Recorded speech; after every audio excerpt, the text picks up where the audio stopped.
So tonight we're going to be working on the first part of a two-part training. And tonight we're going to focus on just creating the blog, connecting it to a website, and then going through some of the settings that you can go through to set up your feed page, to set up your post page, and then some basic settings that you can go through as you're setting everything up. Next week, part 2, we're going to actually go through and look at those blog elements, which allows you to take the blog to the next level, because then you can put a blog element on any page that you want to, not just on the feed page or the post page. So we've got a lot to cover tonight, and we'll cut it short a little bit earlier tonight than usual, and we'll finish up next week and work on those elements. Are you guys ready to dig in? All right, let's do it. All right, so I'm going to go ahead and share my screen. So let me get all ready to do that. Let me shut down the items that we don't need so we don't stress out our computer. All righty, and I'm going to holler real quick. So I'm going to turn off my microphone so I don't holler in your ear. My cat is hollering to go outside, so hang on for just a second.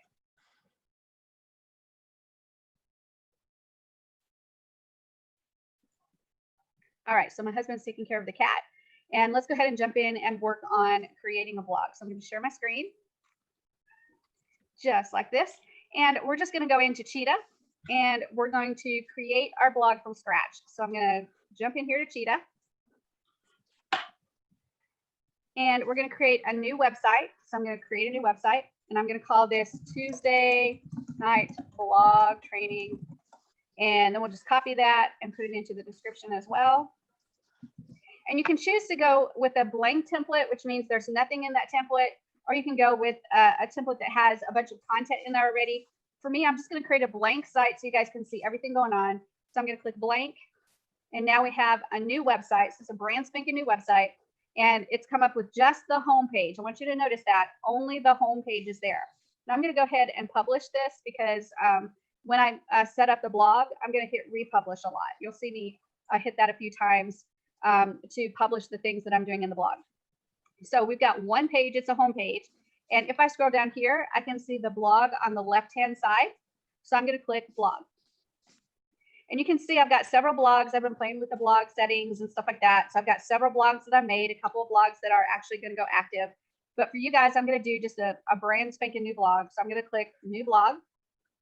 And we're going to call this Tuesday Night Blog Training. It's creative, I know. And then we'll copy that and put it into the description. And then we'll just use the default thumbnail. But I can use any thumbnail I want. I can click this button and change the image and put a different thumbnail in there if I want to. If we want to do that site, we'll just keep it just like that. And I'm going to click save.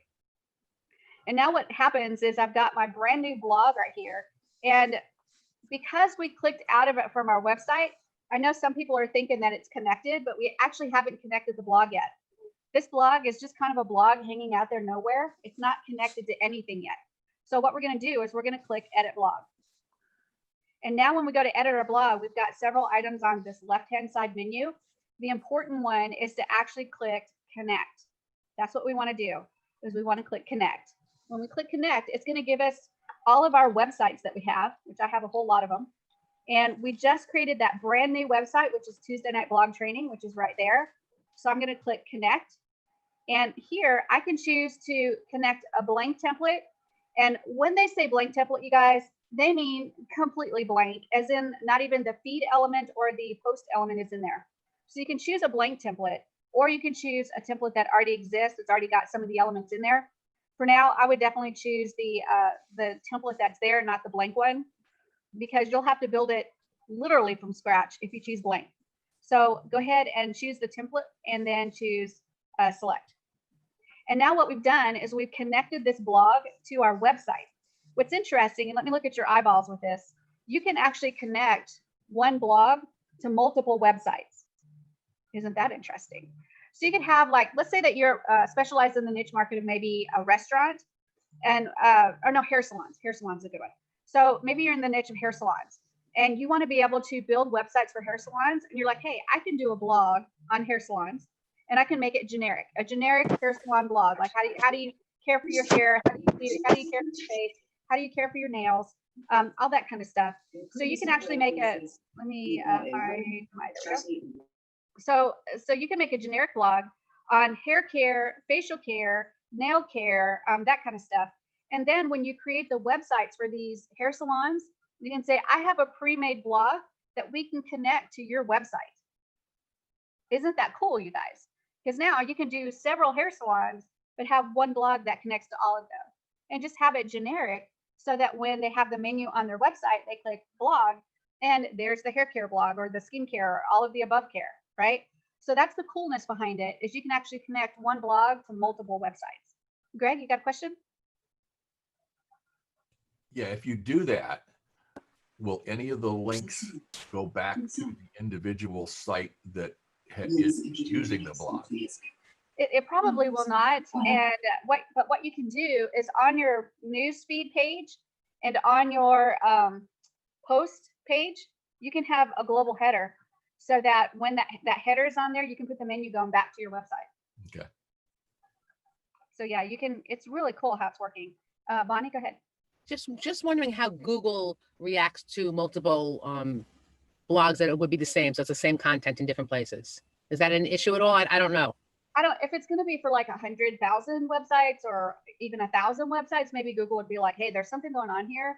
But I can't imagine that you would do a whole heck of a lot of hair salons and have all the same blogs connected to all those hair salons. Mm-hmm. So I don't think that Google would ding you if you're doing just a collection of them, 10, 20, 30 even. But, if you get up to 100, then Google's going to be like, wait, these guys have the same content. But I just can't see Google dinging you for a normal, respectable amount of sites that have the same blog. And I guess you'd have to watch where the links were going within your blogs. Like if you were sending your link to a different place on your website, then you couldn't share that blog. Yeah. So that'll go to the first one's guy, and the other people wouldn't be really happy about that. Well, I think that the fact that we can connect it to more than one website opens up a whole lot of possibilities. Because there's lots of places out there like doctors' offices, dentists, chiropractors, lawyers. A lot of those websites, if you go to those websites, they connect to just a generalized blog to give you law information or dental information on how to take care of your teeth. So this is a really interesting way to create a blog that's a very generic blog, yet it can be used on many different websites for specific areas. You put comments on those ones because you just couldn't do that. Right. Yeah, that's very true. Yep. All right. So that's a really neat feature. Just write that down because that's a feature that I think is a unique feature, not available in most blogs. So we really like that one. Let me go ahead and share with you some more stuff. So we're still in the blog area and we see that it's connected to this website. So that's our connection. And we still have all of these items here to take a look at for our blog. So we're in the Tuesday Night Blog Training blog. Okay. So right here we have the overview. So if I click on that, this tells us what we have for this blog. So we don't have any posts yet. We have one site connected. So one site is connected to this blog and everything else is 0. So we're at the very basic of basic for this blog. Okay. Then if we go to the next item, we've got categories. Now, if I click categories, these are the categories that you can put your blog posts into. So we talked about a hair salon and how they might have articles on hair care, on skin care, on nail care. So we can have categories like hair care, skin care, and nail care so that we can start breaking down our articles, our blog articles into different categories. So that way, if we want to be able to have them search by category, we could do that. So they could click just, hair care and find all of the articles on just hair care. So that's how we would use the category. And to create a new category, you just click new category and you type in hair care and then save. And that will create a new category for us. If I click this down arrow, we can actually edit the name and we can edit the slug. A slug is what happens on the URL. It's the tail end of the URL. So what it does is it puts that slug on the tail end of it, and that tells the system, look for every single article you can find that has this category name and put it on this page. Okay. So if you're looking for SEO, the slug starts to become important in the URL. So you want to use that word. Okay. You can also go to authors. So if you've got multiple people that are going to be writing for you, you can actually add them in. So if I click authors and I can click new authors, and in here, I'm going to put my name, Shelly Turner. My email is shelly@builderalldiva.com. My biography, I am the Builderall Diva. And then I can actually add some social media in there. So I can add HTTP, Facebook, facebook.com/skydiving diva. On Instagram, so I can put all of these in here if I want to. Then I can also change the avatar. So if I click that, I can change that picture. So let's see if we can find the Shelly picture here. So here we go. Oh my gosh, do we have a Shelly picture? Let's see if it'll load. There it is right there. So there's a picture of Shelly. So you can see that I can put my name, I can put social media information, I can put an image of myself, and then I click save. And if I had some other authors, I could actually put their information in there as well. So you can have more than one author. And then here I have a post template. If I click here, this actually works as if you want to have things pre-filled out for you when you're building a post.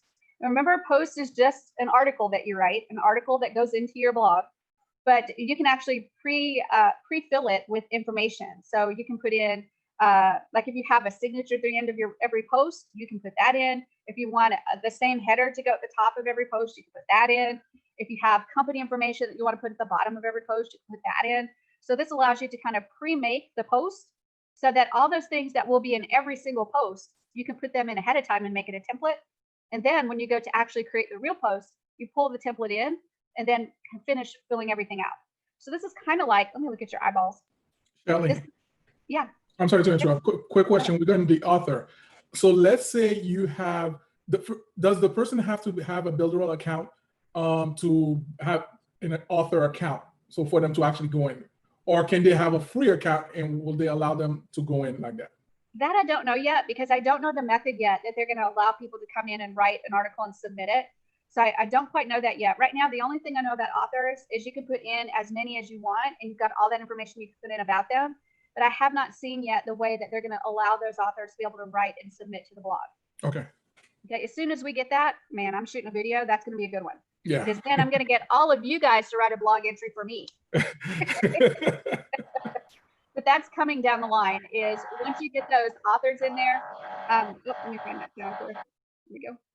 So once you get those authors in there, the system is going to be set up so that you can actually have people write blog articles for you and submit them to go into your blog. And you don't have to, you'll have to do the minimal, probably only just approve them so that they get approved to go into your blog. But that's not there yet, but it is coming. That's one of the features that we'll have for the blog. So that is super exciting because then I'm going to hit all of you guys up for blog entries for me. I think I had somebody have a question. Who else had a question? Stacy, go ahead. Actually, what I wanted to share was another great way to use those templates is if, for example, you have like book reviews that you do once a month or once a week, or on Wednesdays you do certain like tech tips on Wednesday only. So you can have a template for that, or if you do something else, or you do a review of something, you know, you can have templates so that each time you do that particular type of post, you can have that set up in advance. So I just wanted to share. That's great, Stacey. I'm glad that you said that because that is another great feature with those templates is you can create more than one template. So you can create a template for a regular post. And then like today is Tuesday. Usually it's Taco Tuesday, but Taco Tuesday is usually on Friday. But I think Taco Tuesday is actually today. So we could put a template together that says something about Taco Tuesday, right? And then when I'm ready to post on Taco Tuesday, I can pull that template up and it will have everything in there that I need as far as like the shell of the post. And then I can put the actual content in there. So it's a great way to pre-make your post for specific entries that you want to do.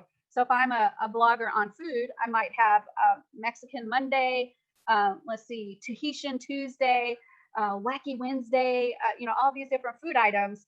And then the blog templates are there. All I have to do is go in and put the actual content in. So it's a great, great idea, Stacey. I absolutely love that. And we have that power with those templates, which makes it really, really great. Okay, so great, great, great, Stacey. Thank you for that input. Anybody else have a question? Because I thought I saw one more hand go up. No? All right, so we're going to jump back in and keep going. So let me share my screen. And so we talked about the templates, and now we go into the post. And the post itself is actually really, really, it's so simple. It's almost scary, right? So I'm going to go ahead and create a new post. And we did a category of hair care with Shelly Turner. That was our category and our author. So let's go new post.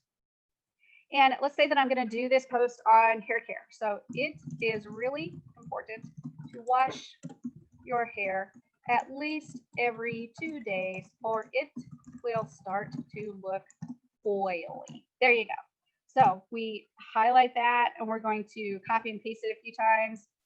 So here we go, dun, and dun, and dun, dun, dun, dun, dun, and then we'll enter, dun, dun, dun, dun, dun, dun, enter.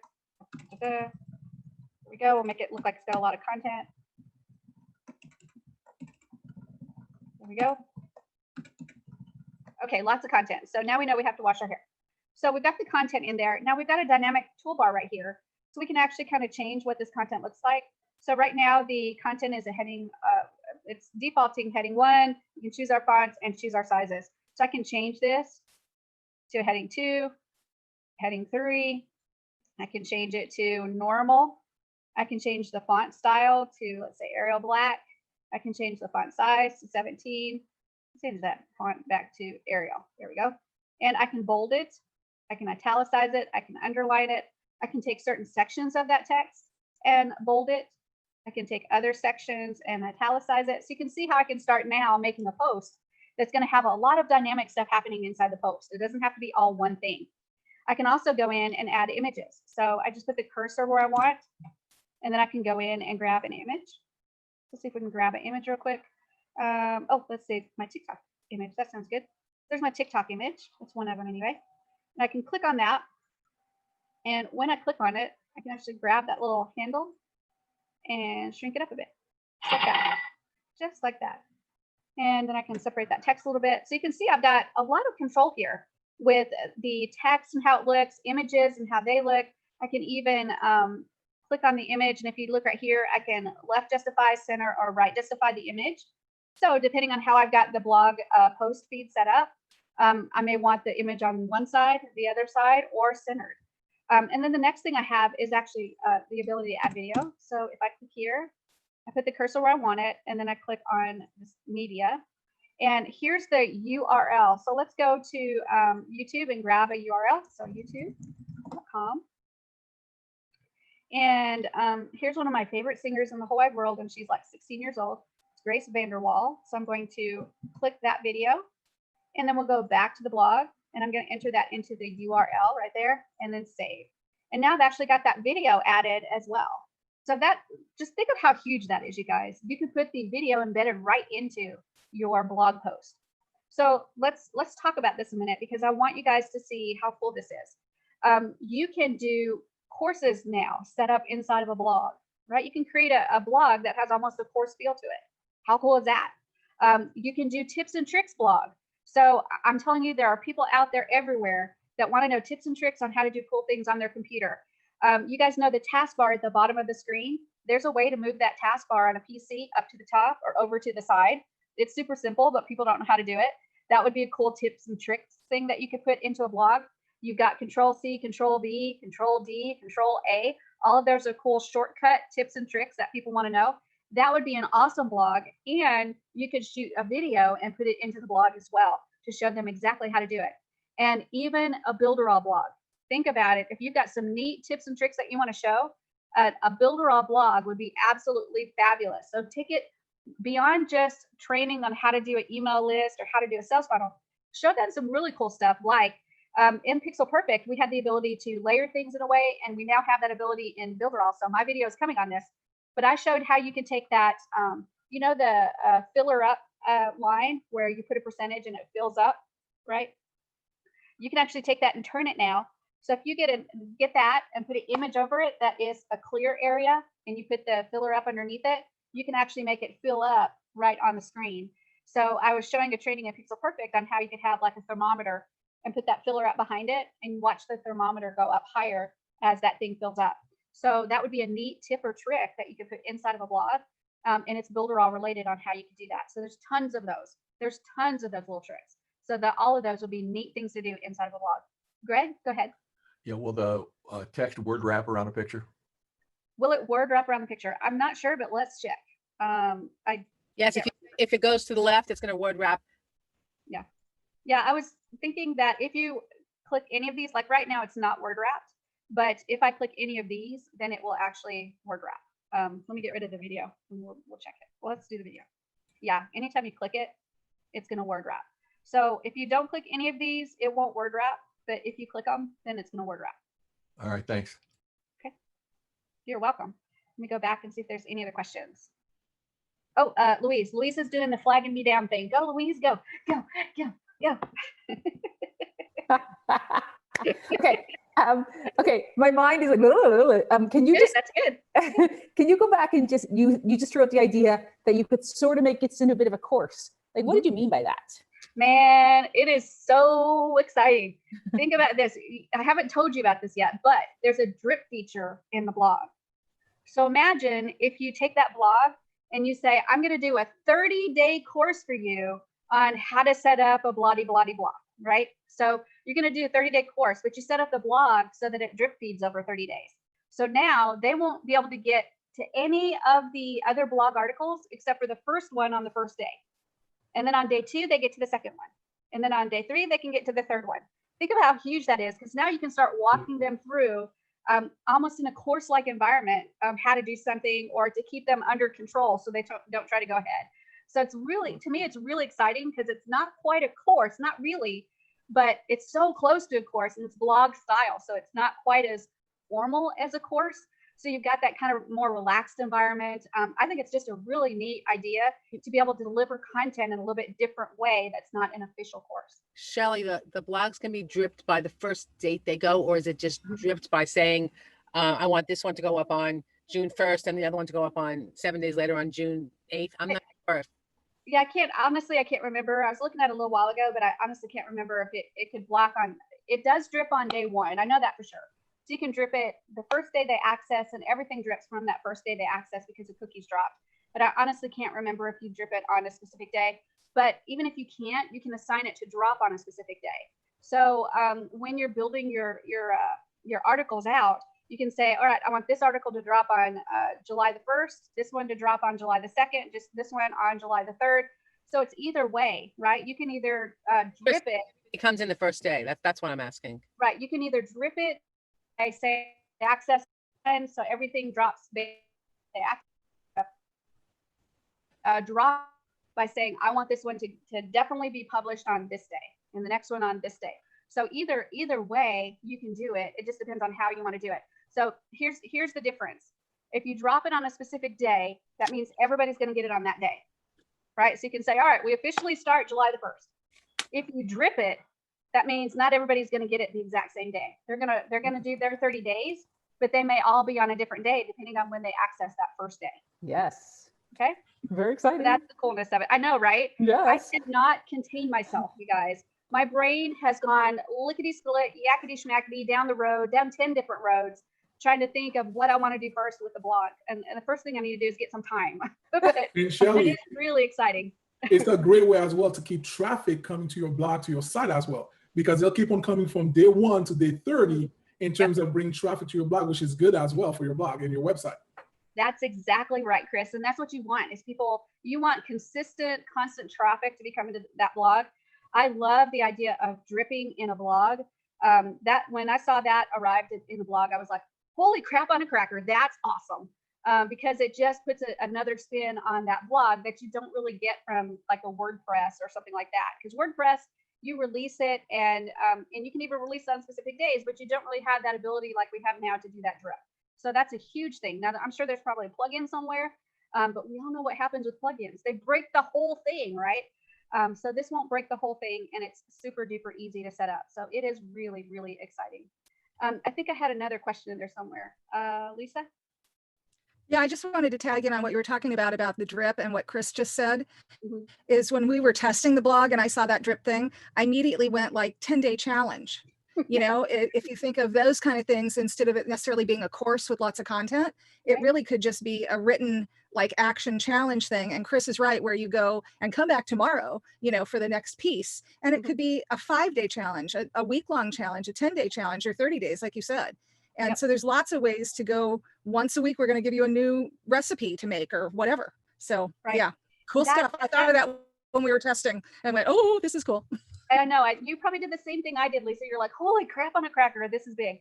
And the other big thing about it is, guys, if you're delivering this stuff by email, what you're encouraging them to do is 1, open your email, 2, click a link. Those 2 things are so important these days because that helps your domain email reputation go up, which means you're going into the inbox and not the spam box. So we're talking about the whole big picture here. You know, it's easy to say, yeah, blog has drip now. That's interesting. No. we as entrepreneurs, we need to think beyond that.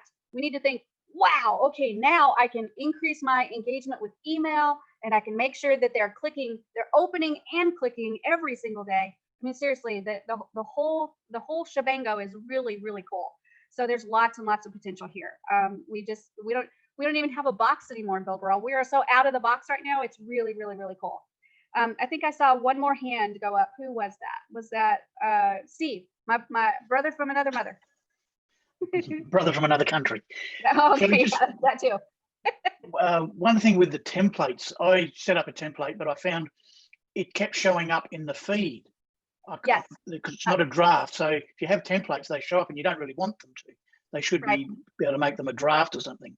You're exactly right. So the templates, we're working on that. We've sent that into the developers and they are working on getting that fixed for us. So yes, you're exactly right. And what country are you from, Steve? I'm in Australia. I'm in Melbourne. Nice. So I will be hopping on a plane and coming to see you hopefully very soon. Oh, terrific. No worries. All right, you guys, any other questions about the blog so Shelley, far? Yes. Dazzle Daniel is asking, does the BA blog have a subscribe feature? Does the what? Does the blog have a subscribe feature? Subscribing. Does it have a subscribe feature? I don't think it does.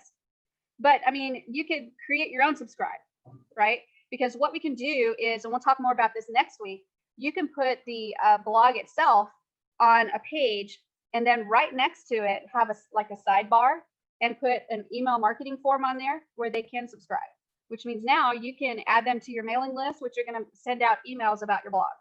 And then of course, they can open that email and they can click on that link and your reputation for that domain email goes up. Okay. Davida. Okay, I'm sorry I was late, but I was doing some videos for my e-learning course. That's okay. And it was, and what I've been talking about, and it really ties in with this, is affiliate marketing. How to make it easy, and the use of blogs. And it's like, okay, if you're going to use a platform to do affiliate marketing, you need all the digital tools. And it's like, do you want to go to WordPress and pay for all of these things, or do you want to come here and get it all for one low price? There you go. That's it. And affiliate marketing is another great thing to use blog for. You guys, there's a great program on Amazon called Vine, and Vine lets you test people's products that they're selling on Amazon, and you get a free version of the product. And then once you test it, you can actually put your affiliate link out there and sell it. So I would do reviews for this product through the Vine program, but then I would actually review the article, review the item, and actually post the YouTube videos on YouTube. So you can actually go to YouTube and see some of my old product testimonials that I did for lots of different products that they have in Amazon. But with a blog, you can not only put those videos on YouTube, but you can bring those videos over and embed them into a blog, and then do your written review along with the YouTube video. So you can imagine now how powerful that becomes. You've got a YouTube video, you've got the YouTube embedded in a blog, you're explaining, and then you've got your affiliate link right there with it. So again, that's another great thing to use to be able to help kind of boost your affiliate marketing as well. Well, I mean, that's what I was doing, was saying, okay, you can do product reviews, you can do testimonials, you can do, what was the other one? But just so many different case studies. All of those things tie into if you're going to be doing affiliate marketing. And the funny thing is, the course is, okay, here's affiliate marketing, here's what it is, here's the sites you can go to sign up for. Now, once you've done that, how are you going to market it? And if you guys are interested in affiliate marketing, one of the places that has great resources for what's selling out there on JVZoo and ClickBank is something called Muncheye, MUNCHEYE.com. Now I'm gonna put a disclaimer on there. It's kind of like when you go to Hobby Lobby. If you've ever been to Hobby Lobby, they need to have a sign on the door that says danger. If you go through this door, you may not leave for 3 hours. And Muncheye is the same way. Muncheye, you jump in there and check it out, and you're like, wow, I didn't even know these products existed. Are you kidding me? It's great, but make sure that you set your timer or something like that. Get you a Amazon Echo so you can tell Alexa what to do. But just make sure that you're checking those things out, because there's a ton of products in there, and it will take you straight to the JV page where you can sign up as an affiliate, and then you can actually get review copies. You can see what that product is all about. And then once you're approved as an affiliate, you can then do a blog entry and sell that product for commission. So it is a great place to find out about affiliate products. Steve, go ahead. Yeah, just one thing since you raised affiliate marketing. In blogs, one of the things that things like Elementor and other programs have, when you add a link, you need to be able to specify what type of link it is. You know, no follow, and in particularly Google's making sure that you add sponsored, so that when they crawl your site, if your blog's got affiliate links in, it knows. You don't want to get penalized. Are we going to have something like that added? I'm not sure, Steve, but that would be a great thing to submit to support, to let them know that whenever we do add links in there, we need to be able to say that's a follow or no follow thing. So submit that to support and let them know that it needs to go to the dev so they can look at it. Okay? Because that is really important. All right, any other questions before we keep going? This is like a great lesson on how to use blogs, isn't it? All right, let's jump in and take a look at it a little bit more. So I'm going to share my screen. And so now you're seeing that we can do a lot of different things in here. So you see this dynamic toolbar. We added a picture, we added a video, we've got tons of text. Now over here, I can actually do some other things. So I've got the title of my blog entry. So we'll say Shelly loves TikTok, because I actually really do love TikTok. And then a thumbnail. So we can actually create a thumbnail specifically for this particular article. So right here, I can just click on this image. And let's see if we can find a good image. We'll just use that same one right there and select. So now I've got a thumbnail. And categories, if you remember, I did one category already, so we can choose hair care. Or on the fly, I can create a new category. So I just type it in, hit enter, and then choose it. So I can actually choose my categories on the fly. I can also choose more than one category, because you know there are times when you're creating blog entries that it could be associated with more than one category. So you can actually click multiple categories. And then I can choose my author, which the author is, of course, me, the Builder Diva. And then on the time cycle right here, we can decide to choose this as an instant post, as in when we click save, it instantly goes out there and is ready to post. We can schedule it, meaning we can say, I want this to drop on July the 1st, or we can drip it, as in from the day that they access this blog, when do we want this entry to be available to them? So we may drip it one day after they access the blog, 10 days after they access the blog. So this would be a great one for, like Lisa was talking about, a 10-day challenge or a 5-day challenge, or even if you're doing a full course, it would be really great to use it for that. So you've got instantaneously, a scheduled, or a drip, which is really, really cool. We're going to go with instantaneous. And then here I've got custom URL. And what this means is the tail end of the URL. So right at the end of the URL, what do we want to put there? And for this post, we can create something different than what the actual title is. So why would I do that? That's for SEO purposes, getting maybe some extra juice on those keywords to be able to get ranked. So if you've got a blog and you're working on specific keywords, then you're going to want to customize your URL to hit those keywords. So if my keywords was, I don't know, divorce lawyer, then I'd have to figure out how to create that custom URL to have divorce lawyer in there. So it would be hitting on those words for the SEO for this article. Okay, so that's going to help you get a little bit of juice on the SEO.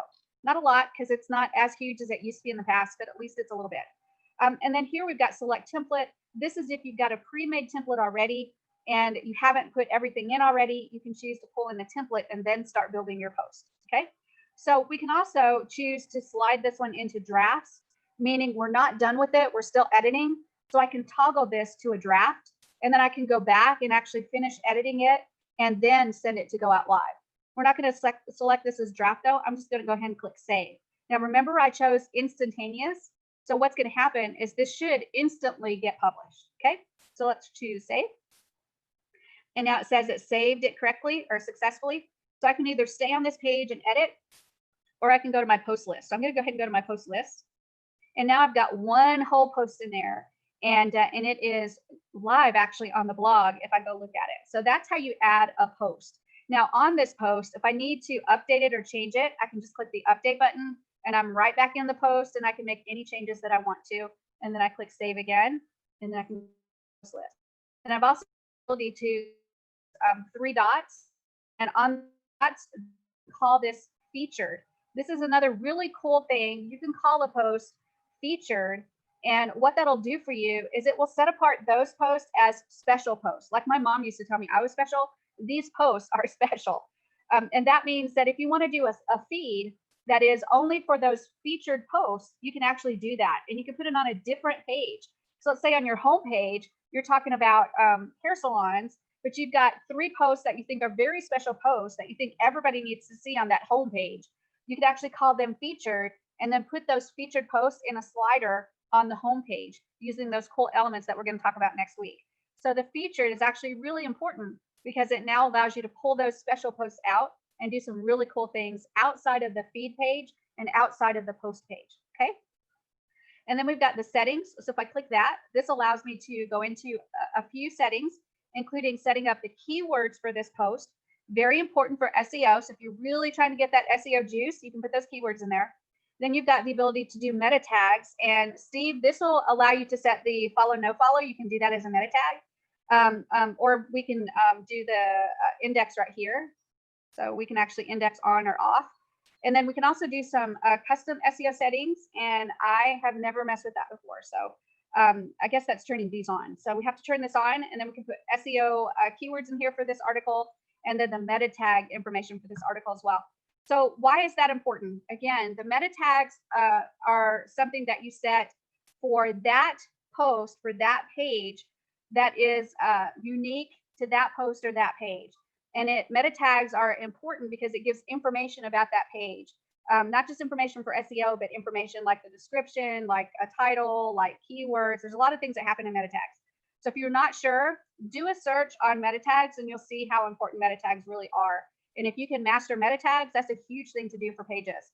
And then of course the keywords are going to help you with SEO. So those are a couple things you can do on each and every article that you create for your blog. And then index, what that means is when the search engines come and start to crawl your blog, it either tells them, yes, you can look at this page and go ahead and index it, or no, don't index this page. Now, why would you not want a page indexed? It might be something that you don't really necessarily want people to be able to find with the search engine. It doesn't make sense that you wouldn't, but there really are pages that you don't really want to be found in a search engine.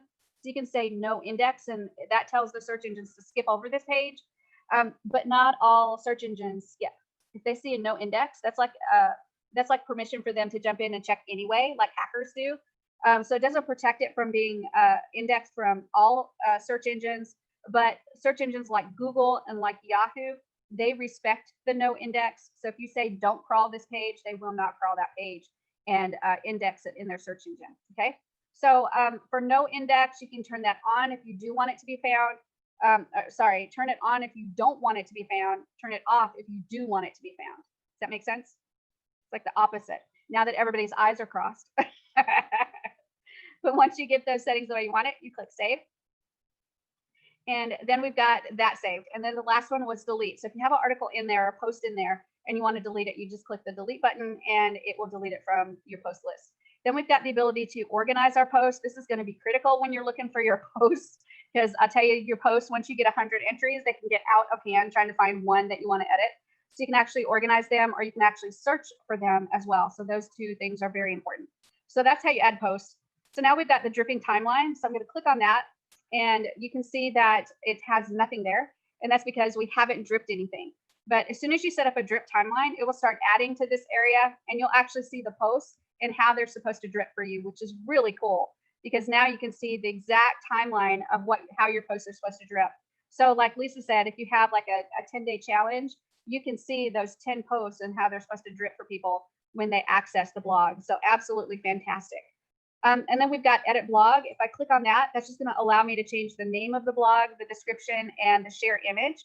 And then once I make my changes, I can click save. And let me go back into the blog. And then we've got settings. So if I click on settings, this is for the entire blog, not just for one page, but for the entire blog. I can set up the configuration for the preview. So I can show future drip posts if I want to in the like in the news feeds and stuff. I can show schedule post previews, and I can set up my date format here. So by default, showing the dripping posts, the future dripping posts are turned off, and showing like a preview of schedule posts is turned off. And then of course the date, you can change that. We're in the United States, so usually the date is more like this right here, where it's got day, month, day, and year. And then the SEO settings, this again is for the entire blog. So for the entire blog, not just one page, you can set up keywords and you can set up meta tags, and you can also tell the search engines for the whole blog, either index it or don't index it. Okay, so those are the entire blog settings. And then down here, we can actually import a blog. This is really cool because, you know, in Pixel Perfect, we had a blog. So if I click import blog, it's going to show me all of my Pixel Perfect blogs. And I can choose to import any one of these into this blog. So if I've already created a blog in Pixel Perfect and it's got everything in there that I want, I can actually choose import. And then it gives me choices of different things that I want to import, like categories, the authors, the posts, all that kind of stuff. I can choose to import all of that, and it will bring them all over into my Cheetah blog. And I have to do very little to actually finish setting everything up. Connect, we already talked about. That's how we connect it to a specific website. And then back home. So I can click back home, and that will take me to where all of the blogs are at. And remember that we were working in this one right here. So those are all the settings inside where it says edit the blog. But if you notice, we actually didn't do a whole lot of settings on how the blog looks, right? We did a lot of settings on how to create the post, how to do dripping, how to do the title, how to do SEO. All of that was in editing the blog, but we didn't do anything on how the blog actually looks. We didn't change any colors. We didn't change any sizes of anything. So now we have to figure out, okay, where do we go to get all that done? So let's go ahead and investigate that. So if I go back into Cheetah, I'm back in my Tuesday night blog training website. I'm not in the blog area right now. I mean, I'm back in the website. And here you can see that I've got my home page, but I'm going to refresh the screen and I'm going to show you what the blog did to my website. So I'm just going to refresh this. And now what I see is not only do I have the home page here, but I have the feed page and the post page. That's huge. Now let's talk about this for a minute because I really want you to understand how this works. So the feed page is the page that's going to show my articles, my blog articles that I've written. So my blog posts, okay? And I can set that feed page to show the last 10 that I wrote, the last 20 that I wrote, the last 2 that I wrote. I can set it to whatever I want to. But it's going to be a feed of my blog posts, okay? And then when I click the specific post in the feed, it's going to take me to the blog post page. Now, if you'll notice, there's only one blog post page, okay? So let me look at your eyeballs to make sure that you guys are getting this. There's one blog post page, and there will always be only one blog post page. What happens is, there's those eyeballs. What happens is when you click the button to read more and you're going to that blog post, it actually goes to that blog post page, which is like a skeleton page. And it goes to a database and pulls the content and drops it in there for you. So when you go back to the newsfeed page and you click a different blog article, it'll take you to that same exact page, but it goes to the database and chooses the other article's content and drops it in that page. So if you have 1,000 posts, it's actually going to the same exact page every time, but it's going to the database and pulling the content and dropping it into that page. That's cool because now you're not going to have 1,000 pages to have to work with. You've got a single page and then you've got that database of posts. So you now have a lot more power and a lot more speed when the thing actually loads because it's not a 1,000 page website, right? To me, that is like really, really exciting. I've got a couple questions, so let me jump around. Bonnie? So what happens in terms of Google and SEO when each one's not a page, and how does that get put into Google or Bing or whatever for SEO, for people, for them clicking on it, all that kind of stuff? Can you explain that to me? Because I don't understand. I don't really understand the mechanics of Google. I know that it's going to see all the articles that's been written, but I don't know how it sees all the articles that it's written. But I do know that it will still capture the titles of each of the articles. That's why it's important in that SEO area in each article that you put your keywords in there. So my best guess is, and I'd have to confirm this with the developers, but it's probably going to be directed to something similar to an RSS feed, and it will feed that information to Google.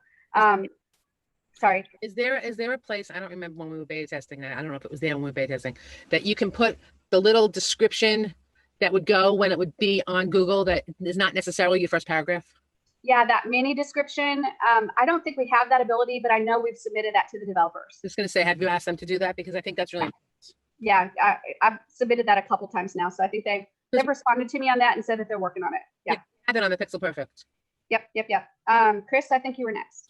The way Google works is basically it kind of like it goes there, looks at all the article, and the article itself it's kind of like does a virtual scan for the keywords, title, keywords, and everything. So it doesn't matter where its house is.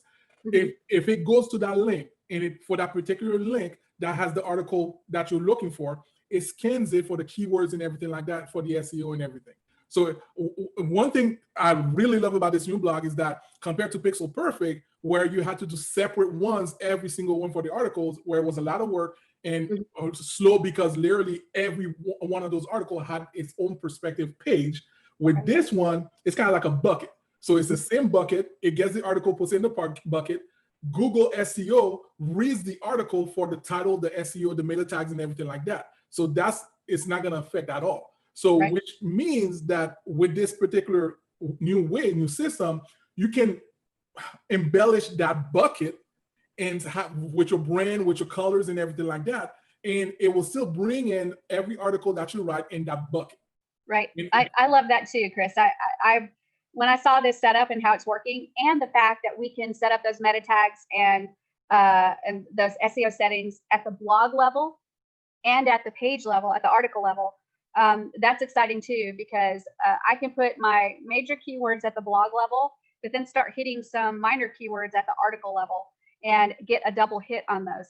So super duper exciting. I think there's potential in there for some really cool SEO stuff. With it still being so new, we haven't really had a chance to test it a whole lot, but I think that there's some good case studies that we can do to see how well this hits in SEO for sure.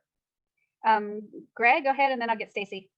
What about using a link to email or to reference, or for somebody that bookmarks a link to a particular blog article? Is that if it's Is that not possible? It is. If it's not the page. Yeah, remember when we were editing the actual blog post? Yeah. And we went in there and it said a slug. Remember that slug? Yeah. That's at the end of that URL for the blog post page.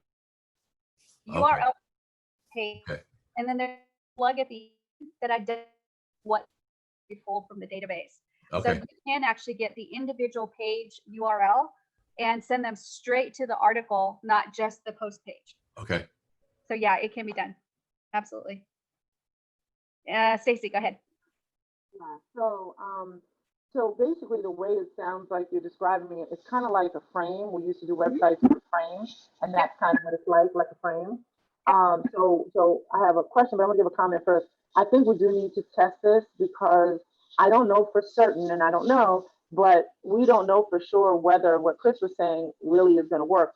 This frame or bucket, it may or may not be able to crawl that page, because in order to get that metadata and the data. I know that we put it in there for the article, but I just think, and I'm only saying that because it's important to know what to expect and whether you're getting certain things from what you put out there. So I think something that, time will tell, and we should look at that. But what I do want to know is, I'm assuming obviously there's somewhere where we can edit that frame, so to speak, or that bucket, so that every time it pulls it in, that it in fact is it looks like Chris said, with our branding. And I just want to say something out loud that I just thought about. So if that's the case, whereas normally when you create a page for a blog article, a post, say because of whatever that topic is, you want to have certain links for it to go. Like you said, for example, earlier you talked about reviewing a product and then having the links for it. I know you were talking about on YouTube, but even on your blog.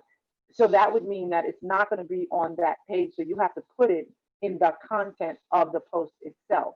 Anything that's to that post. So again, we were talking about templates before. That could be something else, some kind of lower frame on that or lower portion of that post, of those kinds of posts, so that you can always have links or whatever it is you want people to see to that particular article.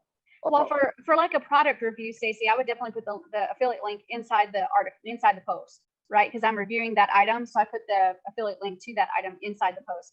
But the cool thing is, and we're going to cover this in just a couple minutes, you have complete control of everything that's around the blog information. So when we go to that post page, which is the skeleton, the shell, we can make the shell, that skeleton, that post page, look however we want it to look. So we can put stuff beside it. We can put a header on top of it, a footer below it. And so there's a lot of power that we have because we can make the skeleton look however we want it to look, and then drop the blog post inside there and actually configure the way the post looks as well. Got it. You know, I do want to share something else. This is just in general in terms of thinking about a blog. We're all talking about fresh content, which is important and very useful. The other thing I just want to drop in terms of an idea on everybody is the idea of an evergreen blog, meaning for those who are not excited about the idea of creating new content all the time, an evergreen blog is like, for example, frequently asked questions or just things that you, education you want to give your potential clients. So therefore you want, 3, 4, 5 pages on your website or articles or posts that they can go to whenever they land there, and they will get information that will be part of you leading them into potentially doing business with you because you've educated them. So that for me is what I see the value in. I mean, I see the value in all of this, but I just want to drop that because it's a whole nother mindset, And yeah, and I think that falls into what we were talking about before, where if you want to do like, let's say your niche area is lawyers, you can do a blog that's evergreen for lawyers, right? And then you get 10 lawyer clients and you can say, hey, I've got a pre-made blog. We can connect this for you for an extra $100 a month or whatever it is. And it's an evergreen blog that doesn't have any identifying information in the actual blog itself, but you can pull it into the site and put the header up there and the footer up there and even a sidebar specifically for that lawyer. So now you've got that evergreen blog that's embedded into their site. It looks like it's actually just for them.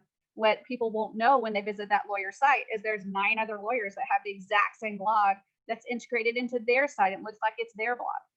And that's that evergreen aspect that you were talking about. So you can create those evergreen blogs, whether it's for you or for another company, and not put any identifying information like authors or dates or categories or anything. You can literally make it so it looks like everything was written recently, when in fact it could be 1 year old, 2 years old. You guys have probably seen these out there where you go to a blog, there's no author listed, and you don't even know what the date of the blog is. They're creating an evergreen blog because they don't want people to see, oh, I wrote this article and added it 2 years ago, right? They want it to be evergreen. So yes, absolutely, Stacy. Evergreen blogs are very valuable for yourself and your company, or to use that to distribute to other companies as well. Let's see, let me get Tyree, and then I'll go back up to Greg. Tyree? Good evening, everyone, and thank you for this training, Shirley. What I wanted to say, 2 things, a comment and a question. I heard Bunny mention about indexing the blog. Me personally, I love the fact that we have now a blog that if we wanted to be indexed, or we don't have to have an index. I love that. Normally, what I usually do, I go to Google and set up my blog to where I can directly index it right then. And if I have it properly SEO, within a minute or so, it's already indexed and I can pull it up. So that gives me an option. And right now, just in case I forget to do that, I like the fact that we have this. The other part is I saw now where we have the option, we have where we can for the page itself, keywords and tags, or either for the blog itself have keywords and tags. I've not had that option before in any other blog. However, I do have a question. I usually, when it comes to a blog, I use different keywords sometimes, and I usually just use 5 to 6 keywords. Same for a tag, I might use different things. So on this blog, does it have like a stopping point? Like it'll tell you you're using too many keywords? And I'm saying this because the different people that I'm showing different things, sometimes they flood the keyword system and it messes up stuff. So I'm wondering if it has a certain limit of keywords it would allow you to use. I'm not sure if it does right now, but I know a great way to test that, and that's just start typing in some words and see if it stops you. But I don't know if there's a word limit or a character limit or anything like that. We'd have to kind of test it out. Okay, and the other thing, if I heard mention about adding something for a description, so we'll know what the description of the text, you said you submitted that and that's in the works? Yeah, that was Bonnie. What she was asking about is when you go to share a blog page, what it does is it grabs that share image that you put in, but then it grabs the first bit of content that you have. And you may not want that content to be the content that you want shared. You may want to summarize it better for the share information. Okay. So we've asked for them to create a place where we can put on each article if we want to put in the share description, so that say you're sharing it on Facebook, it'll pull in the share image that you have, plus a better summary of your blog instead of taking the first few lines of your blog. Okay, well, I'm over here, my mind is being blown, but I'm getting over this stuff that I dealt with. Had a great doctor's appointment today. They told me to take it easy. So I'm trying to contain the excitement, okay? I know how you feel. I know how you feel because Builderall is just like 100% excitement, isn't it? Yes, I'm it sure, Shelley, you don't have to contain anything because she doesn't contain it. is. I don't. Thank you so much. You can just ride with me. We'll both be excited together. We'll do that together. Let me get Greg next, and then I'll get my brother Steve. Okay, real quick. Can we take a blog and rent it to somebody who doesn't have a Builderall account and put it on their page? That's an idea. That's a really good idea. I can't see why you can't do it. So we would just give them the link they would put in their menu blog and boom over to us, and we could charge them rent for it. And yep, absolutely. You could absolutely do that. We can put AdSense on it. We can put flyers on it. I mean, there's so many things you can do. So many things you can do. Yeah. Yeah. It's great, you guys. When Chris mentioned AdSense, we're getting ready to send an email out tomorrow. That's AdSense training that Eric's going to do on Thursday.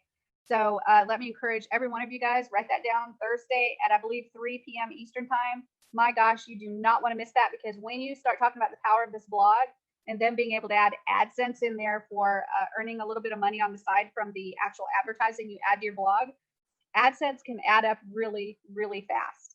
If your blog gets pretty good traffic, you can expect to make, $20, $30, $40 a month. Doesn't sound like much, but when you start putting together blogs and putting that AdSense in, it doesn't take that many blogs to be able to start collecting that money. So it's really a numbers game with AdSense. How much can you get out there, and how much traffic can you get in to be able to make the AdSense actually pay for it? yeah, if you could, really, really cool. If you could rent that blog to 10 attorneys or 10 insurance agents or, whatever, for $10 a month or 15 or whatever. It's crazy, right? Yeah. Absolutely crazy. And the other part of that is you can actually, let me blow your mind even more.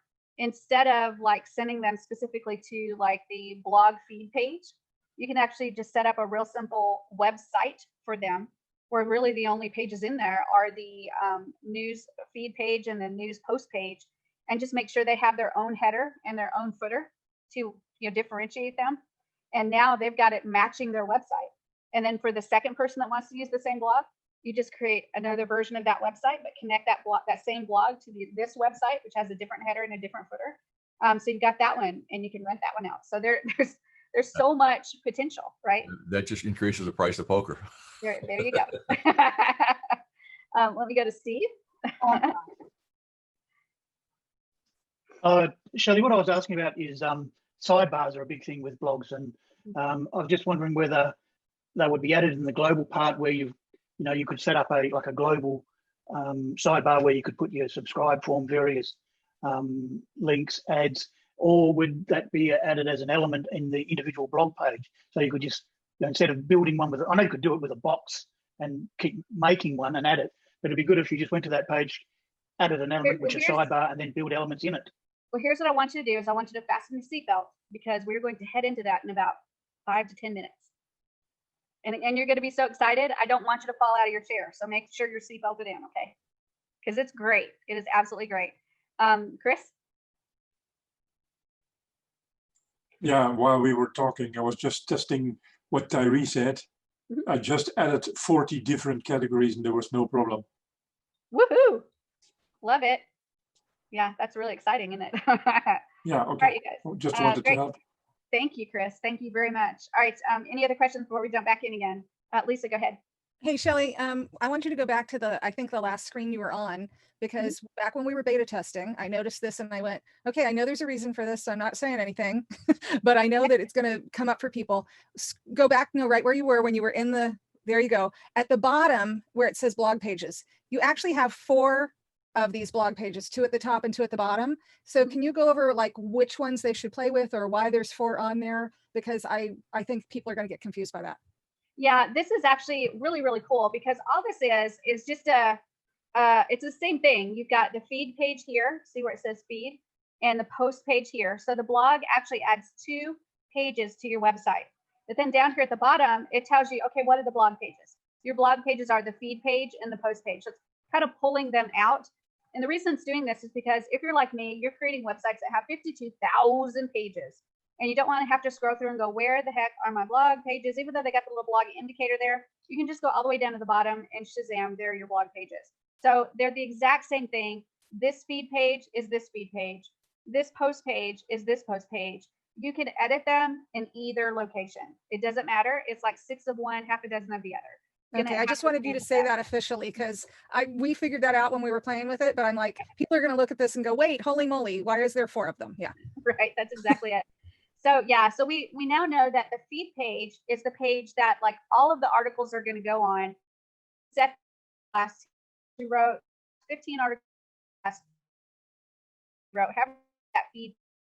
And then each article, each blog post is going to have a read more button. And when you click that read more, it's going to take you to the individual post page where it goes out, grabs the information, brings it back, and displays the content of that post. So that's how these are set up. It's actually just ingenious to me. I absolutely love it. And from here, we can actually start editing these pages to look exactly like we want them to look. Now, Steve, this is where you make sure that your seatbelt is on really tight. Are you ready? Okay. All right, so I'm going to go into the feed page, and we're going to take a look at what that looks like right now. So all I'm going to do is click edit. And when I go inside that page, it's going to actually show me the structure of the page, which right here, I've got my logo. So I can put my logo there. That looks like a header. And then right here, I've got what looks like a news feed slider. And then here, I've got the actual news feed itself. So if I click on here, it says posts. So if I added another post, it would be on here. This is a slider. So as I add posts, it will put these on the slider and they'll slide across. Okay. If I click on it, it says blog news slider. So I can see what that is. You see over here, it says blog news slider. And then this, it actually says posts, but this is a news feed. So if I created more blog posts, they would show up on here. And then if it's more than a certain number, I can set it to go to page 1, page 2, page 3, and I can kind of scroll through my posts to see them.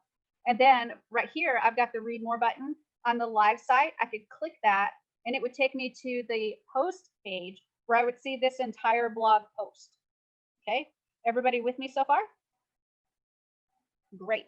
So now here's the power in what we have here. So I've got this great news feed and it's taken up all my space on this page. And I want to do like Steve talked about, I want to create a sidebar. So I'm just going to shrink that up a bit. And then I'm going to go to add and elements. And I'm just going to go to the boxes. Let me find a box. So there we go, a box. And we'll take this purple box just like that. And I'm going to make it a little bit smaller.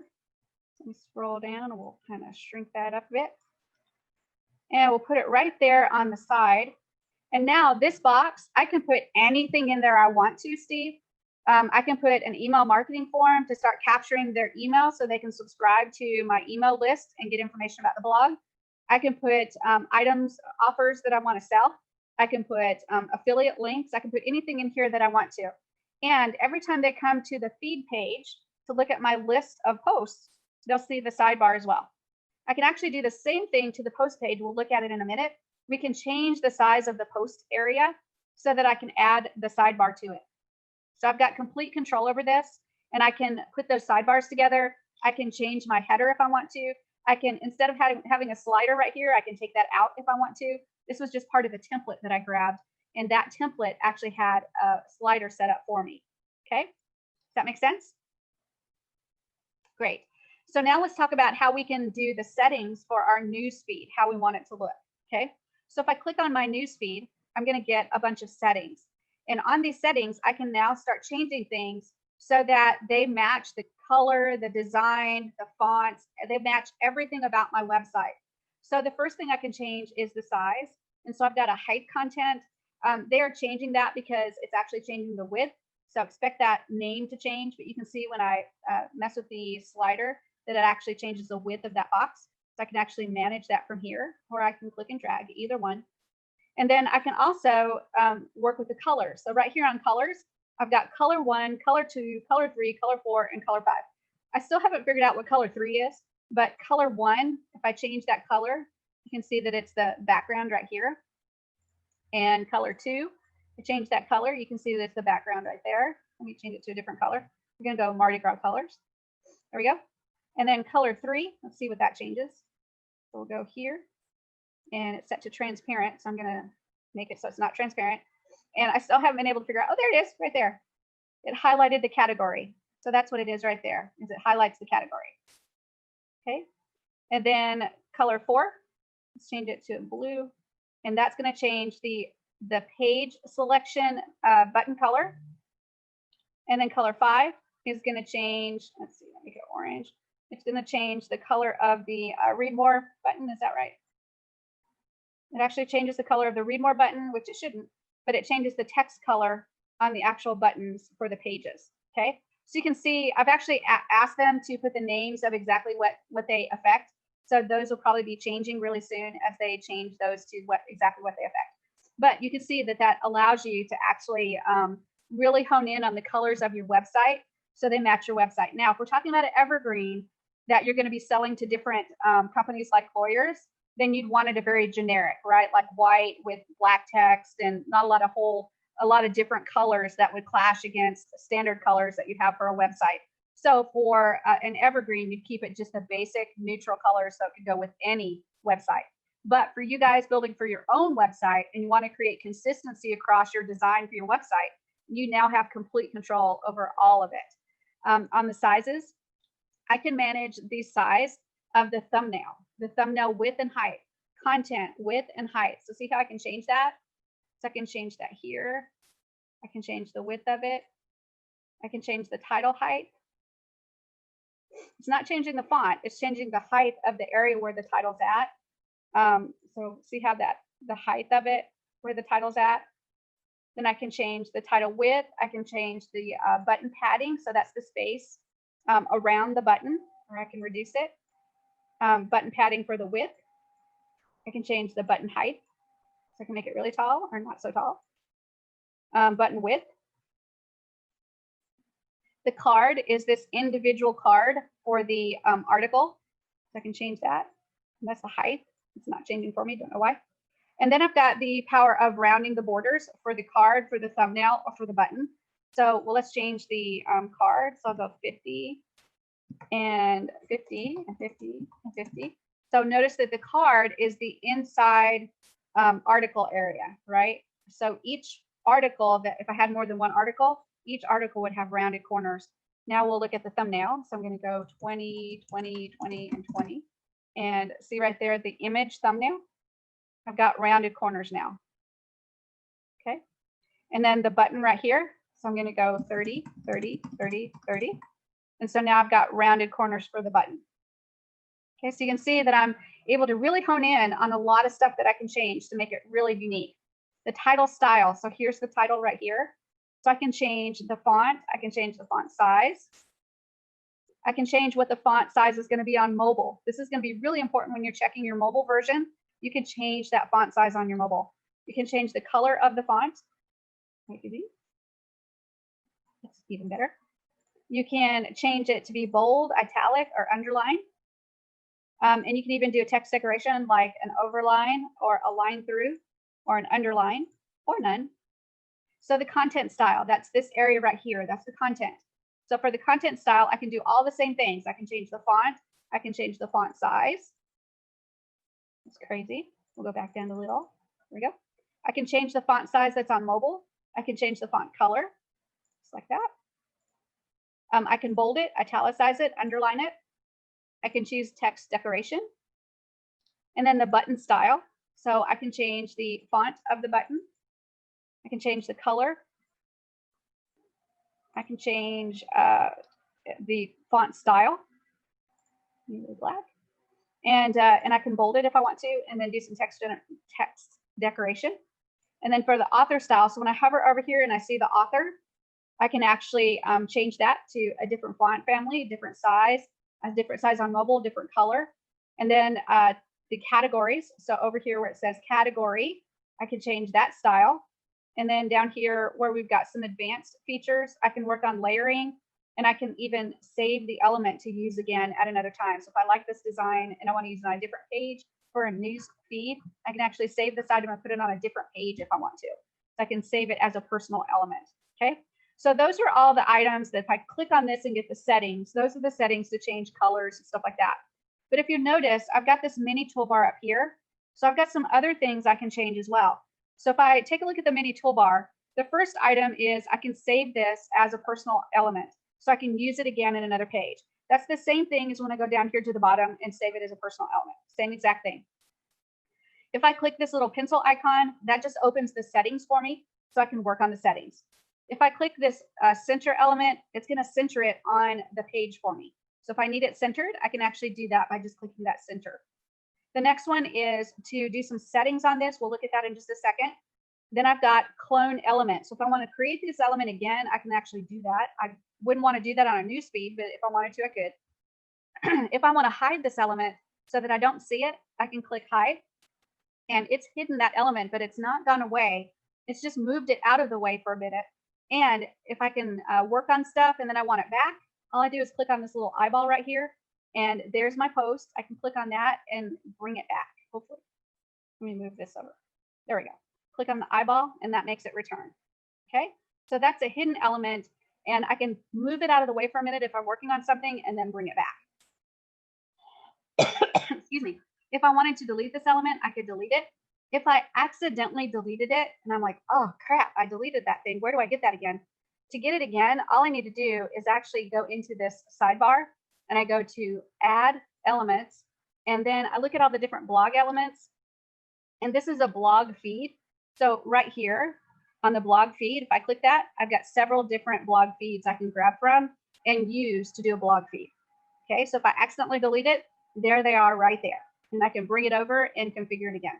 Okay, but the main thing we're going to look at is actually this little star. If I click that, it actually gives me the ability to edit some more things about how the news feed is going to display. So the first one is the theme, and I've got simple, clean, hover, or list. So play with those and see what each one of them look like. And we'll stick with list for right now, but each one of the themes are a little bit different in the way they organize the news feed. The next one is the read more text. So on that button right there, what do you want that button to say? Do you want it to say read more? So if I click on that star again and open it up, I can actually change it and I can say something like see entire blog. Or see entire article. There we go. And if I click save, we've got that on there. I'd have to make that button a little bit bigger for it to look right. So let's see if we can go button style. And no, I think it was up here. Sizes and button width. And I can stretch it out some like that. And there we go. So that works. Okay. So it takes a little bit of bouncing around when you're working with it, but I love that we have the power to do just about anything you want to with it. So click the star again. And now we've got the date format. So right now it's saying the year. Kelly, Then sorry, go ahead. Question? Can you have them fix that so it's English? Yes, I will. Actually, I just took an image of it like a couple hours ago. For the date format, it's in like what they like to do in Brazil, but we in the States actually something like right, and then so you choose that either the shortened version or the lengthened version. I'll choose the shortened version. And then right here, I've requested that they change this, but the first one is the information that they're going to display about the article. So do you want them to show on the newsfeed who the author is? Do you want them to show when this article was posted? Now this goes back to evergreen, okay? You can have articles that you've written and you post 100 articles to your blog in one day, and you can uncheck show date, and they will never know that you posted them all on the same day.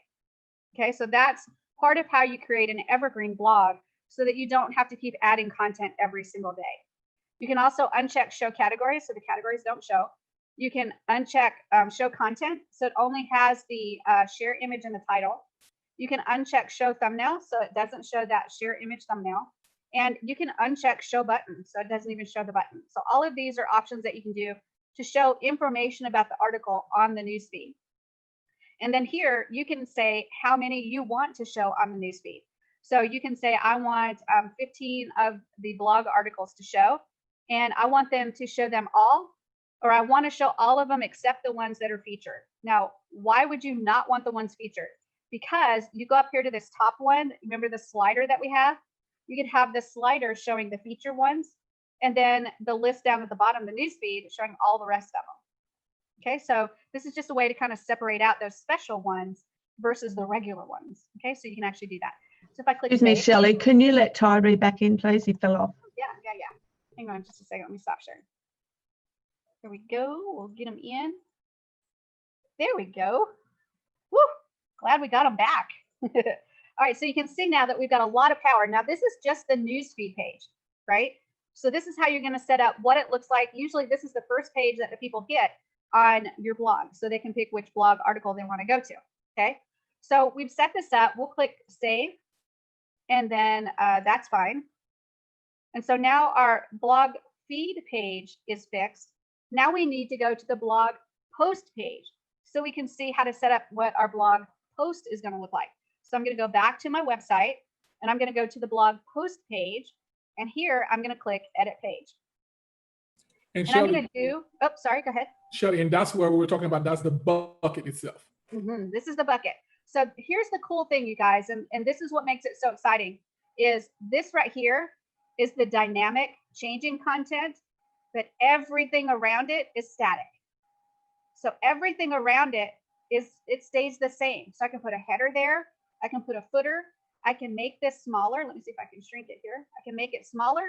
So now, Steve, I have the ability to put my sidebar right here. And guess what? This is the skeleton. So every time they open this post page, the content here will be different depending on what article they're going to, but the sidebar stays the same. So you can make it once, and it is for every single blog post. Yeah, is that exciting or what? Yeah, Yeah, major, really. major, because in terms of branding, this is very, very important. So in terms of having your site, your brand colors, the banners, you can add banners, AdSense, you can add so much more, and you don't have to worry about redoing it for every article that you do. So that's exactly right, Chris. And I can hear in Chris and his voice the excitement that I'm feeling like in my tummy right now, because I get tummy tickles thinking about this blog feature and how it works. It is really, really exciting. And what you're going to get here is this part right here. All it is the blog post. It's an individual blog post. When I click on it, you'll see that it says post right there. Okay, so I'm clicking on it, and I'm going to get the settings on the side. This is what I can do to change what this post looks like. So remember, I can do anything I want to all around the outside of the post. And now I'm going to edit the inside, the content area of the post, to make it match what I have on the outside. Okay, so I can go in and change the size of it. I can change the colors, and we've got color 1, 2, and 3. So let's see if we can get some Mardi Gras colors going. So on color 1, you can see that that's the background of the post. And color 2, color 2. Color 2, we'll change it to a yellow or yellow green. And I don't know what that is. See if we can find it. Yellow, green, yellow, green, yellow, green. Don't know what it is. We'll pretend like we know. Let me change it to a weird color, and we'll see if we can find it. So purpley color. No, I don't see where it's at. It might be somewhere in there. Not sure. But color 2 is changing something. We just don't know what it is. And then color 3, we'll check out that one and see what it changes. And that is the category buttons right there. Okay. So each one of these change a different area. And I have asked them to rename these according to the exact area that they change. So you'll be seeing that change hopefully really soon. And then the title. So here's the title right here. So if I click title style, we can choose the font size on mobile. We can choose the color of the font, and then we can bold, italicize, and then we can center it the way we want to, and even do a text decoration. And then the author style. So there's the author right there. And I can change the font style, the size, the mobile size, the color. And then on category, there's the categories right there. I can change the font, the size, bold, italicize, and text decoration. And then on advanced, I can save this as an element and even put it on a different page if I want to. So that is how I affect the colors of everything. Okay, Chris, go ahead. Okay, so right there, with the actual text, you said you can change the font of the content text itself?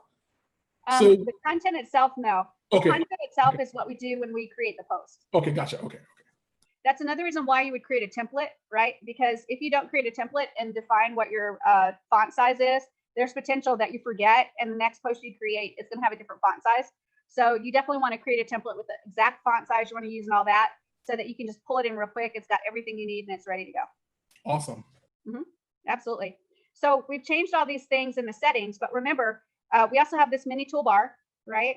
So we can save the element. We can click on the little pencil to get the settings on the side. We can center this element on the page. We'll go into settings in just a second. We can duplicate this item, we can hide this item, or we can delete this item. I'm going to go into the little star. And on the star, we've got some things that we can turn on or off. So on the display area, we can choose to not show the categories, not show the author, and not show the date. Again, this goes back to evergreen, right? If you want an evergreen blog, then you can turn off the date and they'll never know what day you added those blog entries. They'll never know, right? If you do want the date, then you can format the date the way you want it. You can show the social media bar. Let me show that to you because again, this is another one that when I saw it on there, I was like, oh my gosh, I love it. And here it is right here. So every single blog article has this on there if you have this checked, and people can click and share it directly to Facebook. They can capture the link. They can send it by email. They can send it to Twitter, to Pinterest, or to LinkedIn. Oh my gosh, that is so incredible.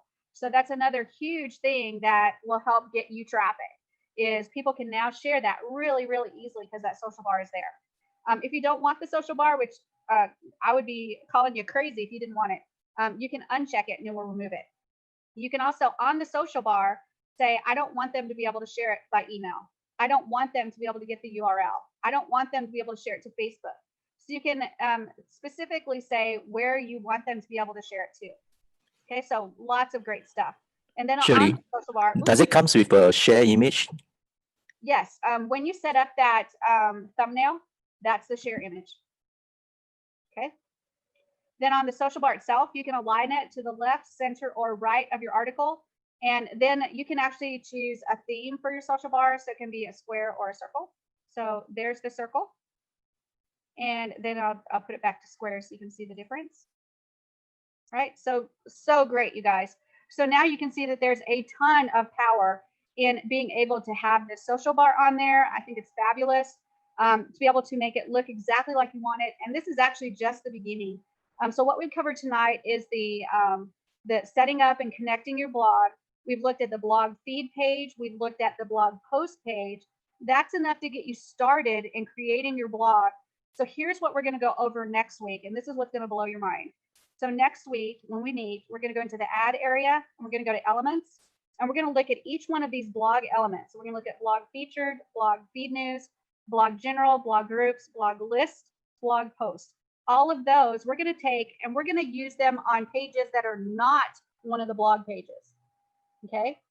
So just to give you an idea, we can actually go to this home page, which is not a blog page, and we can add any element we want to that home page to simulate it like it's a blog page. Okay, and then we have control over those elements to only show certain blog posts. Like we can filter out categories, we can only show the featured, we can only show for a certain author. Y'all, it is really exciting. So I can't wait to go over the blog elements with you so you can see how powerful the blog elements are as well. So that's really all I wanted to cover tonight. Do you guys have any questions for me on the blog itself? Go ahead, Chip, and then I'll get Greg. Did you or will you cover RSS feeds? I will absolutely cover RSS, but it's actually really simple. If you take the main domain name of your blog and then do a slash and do RSS, I think that's all you have to do is RSS. It might be RSS.xml, but I can't remember for sure. But if you put that at the end, it will pull up the RSS feed. It's automatically created for you when you create the blog. Thank you. Let's test that, shall we? Let's test that. So I'm going to go to share screen. And here's my homepage. So I'm going to just go to website. Click it. So this is my empty homepage. There's not a thing on it. And I'm going to go to the end and I'm going to take out home and I'm going to type in RSS and see if that works. Yep, that's it. So there's the RSS feed right there. And if you'll notice, it's got information about the site. And then right here, the first item is my first blog entry, Shelly Loves TikTok.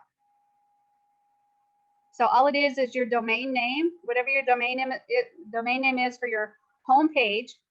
Take off the home page, the end URL, because you don't want it to say home, but then put RSS at the end of it and it will pull up your RSS feed. So when someone clicks on the symbol, it will automatically update them when there's a new article posted? Yeah, and this is valuable because if they want to connect to your RSS feed and pull your articles and put them in their own blog, they can do that. You just have to give them this link and it will do it for them. Okay. All right. Greg, I think you were next. Yeah, and from the day they release the blog to us generals here until 2 minutes ago, 5 times to support, I could not, or they could not explain to me why I couldn't see my post on the post page. Oh, okay. And now do you know? Well, now I know I never will. Oh, okay. Okay, but if they'd have said, you explained it perfectly, but for some people that don't understand blogging very well, like I don't, I made a post and it didn't appear on the post page, and Oh, I I spent see it. I 2 see, I weeks see. trying to figure out why, and Yeah. 5 emails to support going, it's not working.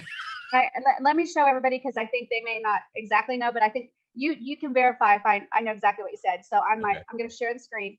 And what it sounds like you were doing is in here, you were going to the website. And there's nothing there. Yeah, I wasn't seeing anything. Right. The reason there's nothing there is because we don't have the rest of the link to be able to go to the database and pull the content. Well, also when I went to edit the post page, I was seeing this foreign language here. Yeah. And I wasn't seeing the post that I actually made, which I expected to see there. And I couldn't figure out why and what I was doing wrong. So I just stopped. Right, right. Well, what's happening is here, I want you to notice something is here, it only says post at the end of this link. So it's literally taking you to the page, but there's nothing that tells you where to go in the database to get the article and bring it back. So it's giving you the skeleton, right? Yeah. But if I go here to the feed page and click go to website, now I see that post, right? I see that post in the news feed. And if I click entire article, I'm going to that same exact post page I was on. But if you notice at the end, I now have the slug that tells the computer to go to the database and pull the information back. So now my article is in that post page. Yeah, but there was no explanation. Support couldn't even get the message across to me. Yeah, they just said it's working, and I said I don't see it. It's my post not there. They may not understand really how to explain it. It's a different concept. You did a good job. Now I can move forward because I was stuck. I just stopped. I've been, Good. Yeah, it's working beautifully. Yeah. But that's kind of a little snag that I'm sure a lot of people would get stuck on, because that it's really is going out. It's using that same exact page for every single blog post. Yeah. And just pulling that information in. Yeah, and you make a post and it looks really nice, and then you go to the post page and it's not there. Right. Exactly.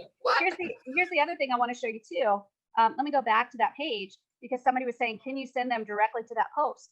Yes, you can. All you need is that specific URL, right, where it says Shelly Loves TikTok. And if you click and copy that entire URL and give that to the person, they're going to be able to go back to that exact post, because the end of that URL has Shelly Loves TikTok, and it's looking at that to go to the database and pull the data and put it on the page. Okay, so you absolutely can send them a very specific URL that will send them to the exact right page with the content on it. Okay, does that help? Yeah, go ahead, Bonnie. When are you going to be updating the little short videos that you do for the knowledge base on the blog? They're coming. We've got a couple things that are changing, so I'm kind of holding off, because like the colors, remember when I was showing the colors and it says color 1, color 2, color 3, I'm kind of waiting for those for them to put those in. And there's a couple of other things that it's not descriptive enough, so I'm waiting on those so that it makes sense when I shoot the videos. But as soon as we get those, we're going to have a boatload of videos coming out for the blog. And plus, we've got comments coming. There's a couple of other little things that they're adding, and I'd like those in too before we do the actual training. Any idea when the comments are coming? No, I don't have a real good clue, actually. They tell me, but every time they tell me a date, we go past that date. So it's like an Eric date. Exactly. James says in the RSS feed, there's no blog content. We can only see the blog post title. When we've shown the description part where the article content should be. I haven't looked myself, just mentioning it. Yeah, that's partly, James, what we're talking about when we get that short description. That needs to go in there as well. So we're talking to the developers about getting that shorter description to go with the share link and with the RSS feed. Yep. Linda, go ahead. Okay, maybe I'm hoping you can help me, because support, we're kind of lost. I don't know what I did. It might be a setting somewhere, but I made my post, and on the feed page, it shows up in the banner, but it says no article. I've disconnected, reconnected. I don't know if I toggle to switch somewhere, but it definitely shows like my featured image, my thumbnail, like in the banner on top, but then underneath it says, I have no articles. Do you know what I might have done? No, I probably have to look at it specifically to see which element that you're using and what settings that you have, because there's some settings on those elements, which we'll go over next week, that you Okay. can accidentally grab the wrong thing and it looks like it's supposed to pull, but it won't pull anything. Because you said pull it Okay. with featured or without featured. And so that affects what it's going to pull for a feed.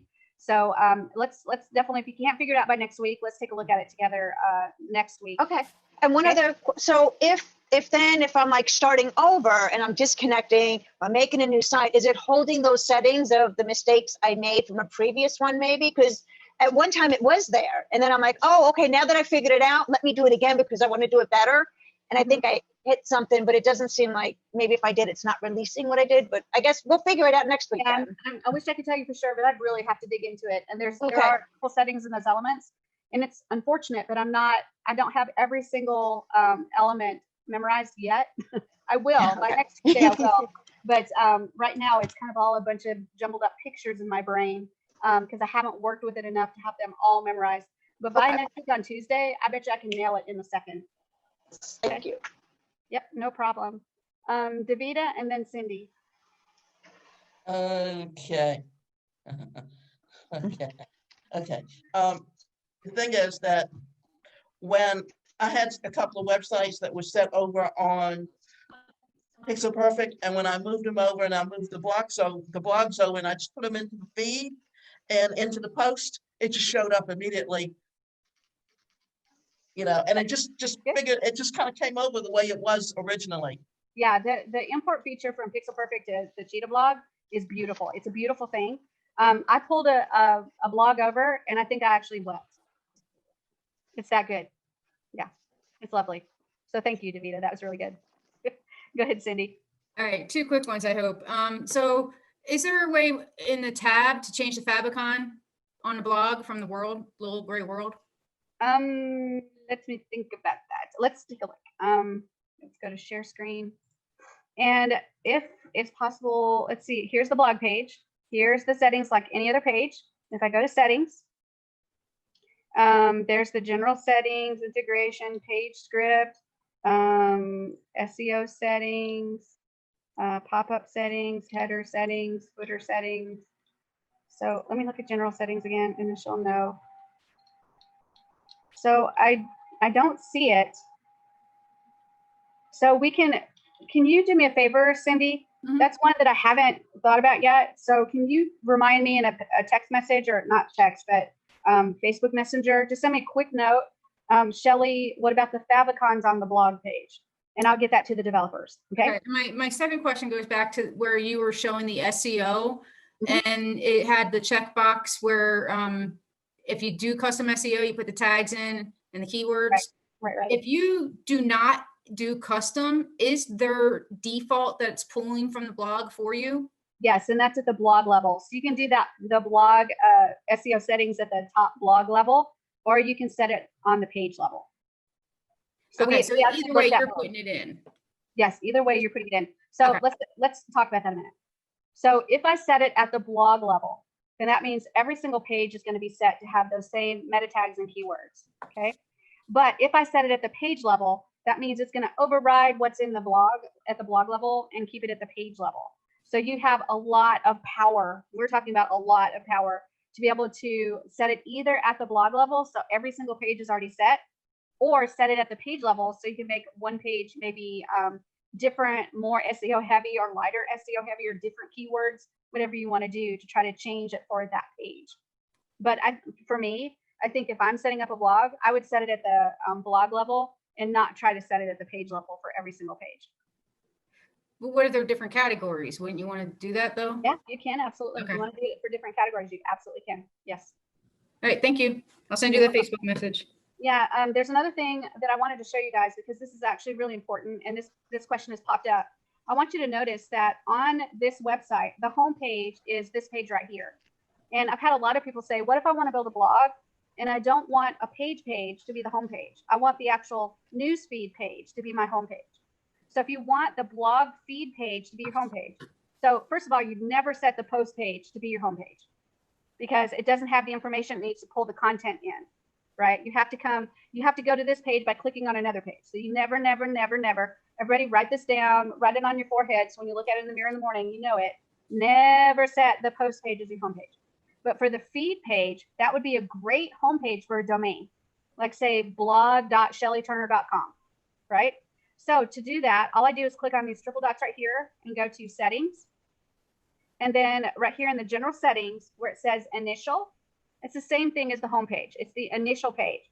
So if I change this to yes, that means that now this blog feed page, if they type in my domain, is going to be the first page they land on. Okay? That's actually been asked quite a bit by people is how do I set my blog as the homepage? I don't want it to go to a different page, to a different homepage. So that's how you do it. You set your blog feed page as the initial or homepage, and then you've got that set up. Okay? All right, Stacy, go ahead. Thank you. I have two questions. Maybe I'm missing something, but earlier when there were two different things that were said.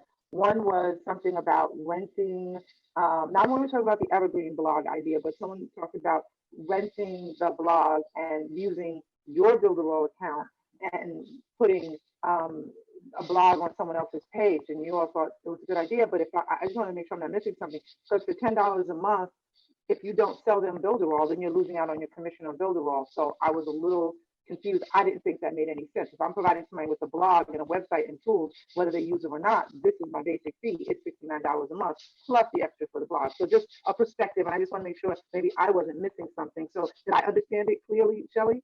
Yeah. What I would see is like, let's say that I had a hair salon place that says I would really like just a simple blog with 10 articles on hair care, so I can connect that to my website. Well, 10 articles on hair care, I can sneeze 10 articles out, right? Watch you, there's 10 articles right there. So I can put those on a blog in my account. Now on their website, I can have them put just a link to it that says blog, and it comes into that blog and shows, like it's their website, shows those articles. So I can choose to do that for a fee as an agency, or I can say, you have to have a Builderall account, we'll put it on a Builderall. Either way. You see what I'm saying? So you can do it either as an agency and a service that you provide because you're using Builderall, or you can say you need to have an account with Builderall and you need the blog, and this is the premium account that you need to have. So either way, it's really it depends on you and what you want to do. And then, thank you. And I get it. I get it. So the other question is this: it's not exactly about this, but it's about Cheetah and Builderall in general. One of the things that I didn't notice, and again, unless I'm missing it, I don't see that there's it should be an app to me by itself. But even though you put images in your gallery in and of itself, or media, again, unless I'm wrong, is not a separate app or something you have access to. And I feel like it should be. So the other day, I wanted a picture actually to download and use for something else that I had in my Builderall account on a particular website. I had to open up I could open up any website and then go to it and see it there, but I couldn't, there's no direct link to my media or my gallery or my content that I have on Builderall, again, unless I'm missing something. Is there? Right, it's in the digital file repository. And when you have it in the digital file repository, you have to click like you're something and add what else there. But there's great program extension that you can get. It's called Gallerify. Let me type the name in the chat for you. Gallerify.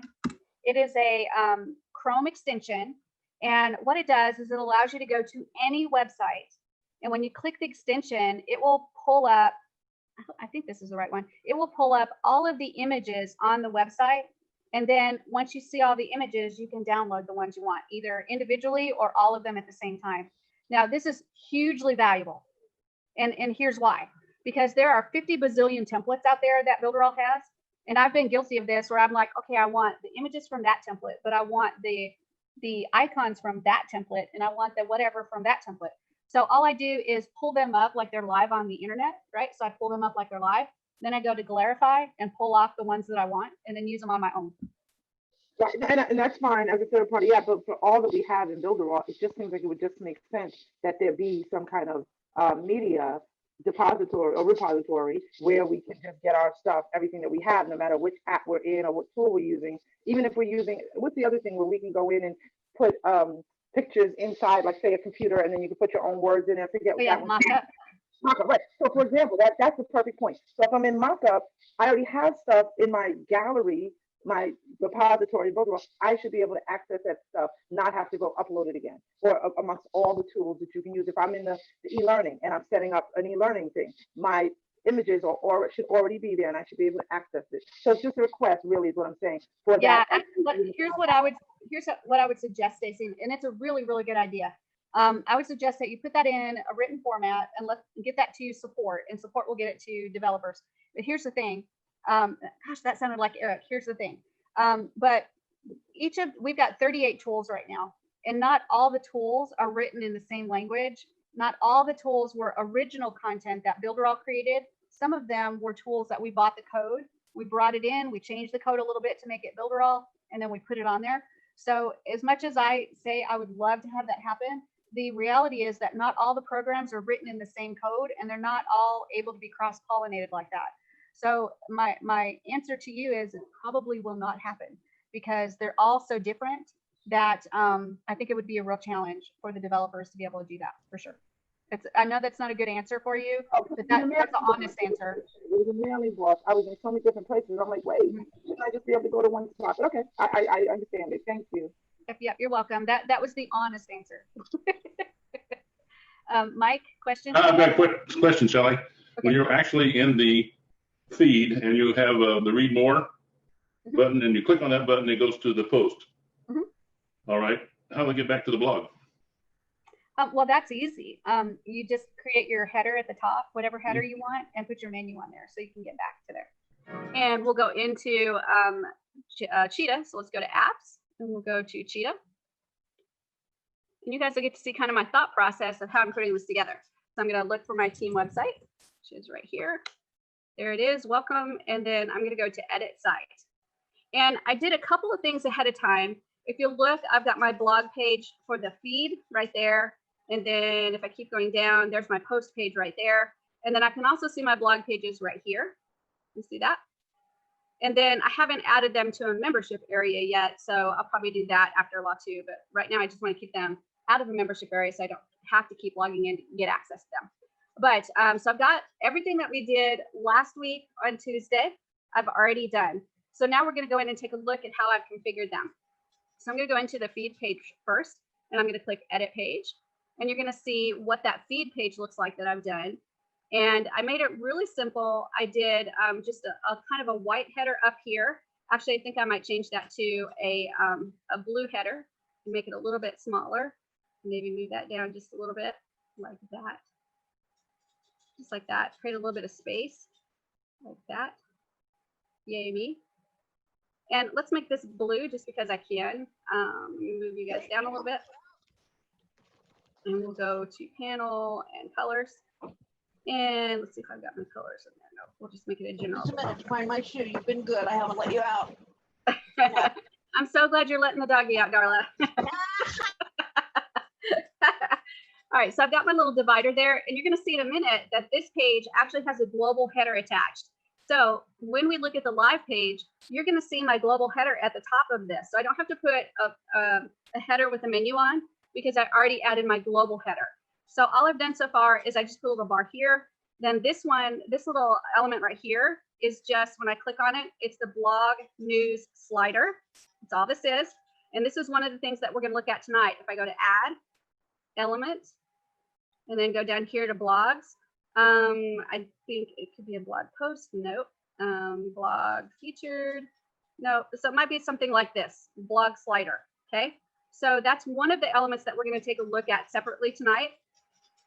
And then the next thing I have is down here in another panel, I've got the blog feed. And right now there's only one blog post in there. So you only see one post showing. But remember, I can go into this little star and I can say how many of those blog posts do I want to show on the page. And so right here, I'm showing that I want to show 10 of them on the page.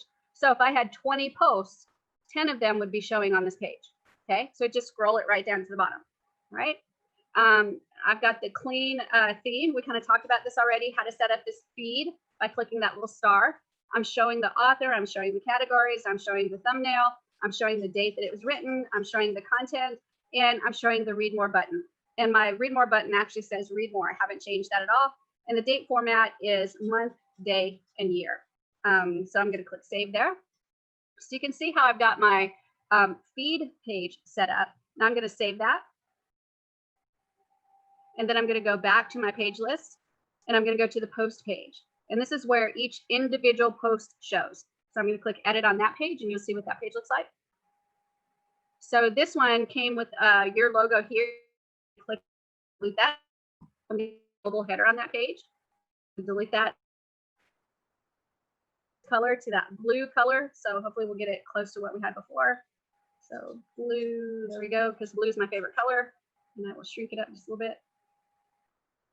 There we go. Great. Fantastic. All right, so now here is my post element. This is the thing that automatically comes with the post page. And you can see that I've got the formatting of a post. It doesn't show the individual post in here, but it shows what it would look like. And remember, I can format it by going to that little star. And this is where I can choose everything that I want to show up. Okay. And then on the right-hand side are some more formatting tools where I can choose the size, the colors, the title style, author style, category style, and some advanced stuff. This is also where I can take it and make it a little bit shorter like this. We'll extend the panel like this. We'll make it shorter, shorter, shorter. And now we can actually go in and add a sidebar. This is where you would add a sidebar on this post page. So let's talk about adding a sidebar and what we want that to look like. So I'm going to go ahead and click elements. And I'm going to go in here and find just a box. That's where I'm going to start, is a box. So down here, box. And I'll get the empty box right here and pull it over to the side. And now I can start building a sidebar that I want to show inside of my post page. And here I can put advertisement. I can put anything I want to. I can put Shelly is awesome with a link to the ShellyIsAwesome.com, whatever I want to do here. So this is a great place to put different things on your blog. And this is where we can put some of the blog elements. And we'll look at some of those blog elements individually in just a few minutes. But this is your traditional sidebar. So I'm going to just do add elements, and I'm going to go into text. And we're just going to label this bad boy so that when we look at the live version, you guys will see that this is a sidebar. Let me see if I can get the text to stay in there. There we go. There. And we'll put sidebar. There we go. And we'll shrink that up a bit because it's way too big. There we go. Better. Better. Better. Now, for you guys that are doing the Google AdSense and stuff like that, this is where Google AdSense is going to be really, really cool, because we're going to be able to get some Google AdSense code and put it into that sidebar so that we can start getting paid for people that click on the links inside the sidebar. So even if they don't go and choose to buy something of ours that we put in the sidebar, if they choose to click on a Google link, ads link, we can make some money that way, or we can even do some affiliate stuff. Like say you've got a blog about technology, you can put Amazon affiliate products in there. You can get some great code to drop in there and supplement what your blog is about by giving them access to specific technology that you might be writing about in your blog. And if you put those in your sidebar and they click it and buy it from Amazon, you actually make money. So that is a really neat way to kind of supplement what you're doing with your blog.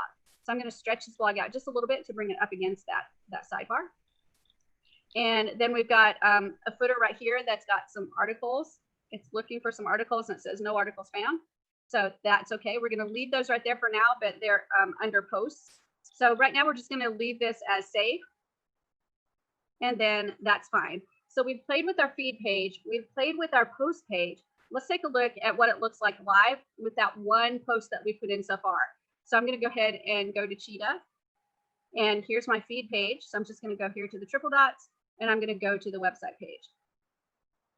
And so this is what it's looking like, that first post that I put in. And this top part is a scrolling post. So it's looking for more posts to actually scroll across. It's only got one, so it's scrolled away already.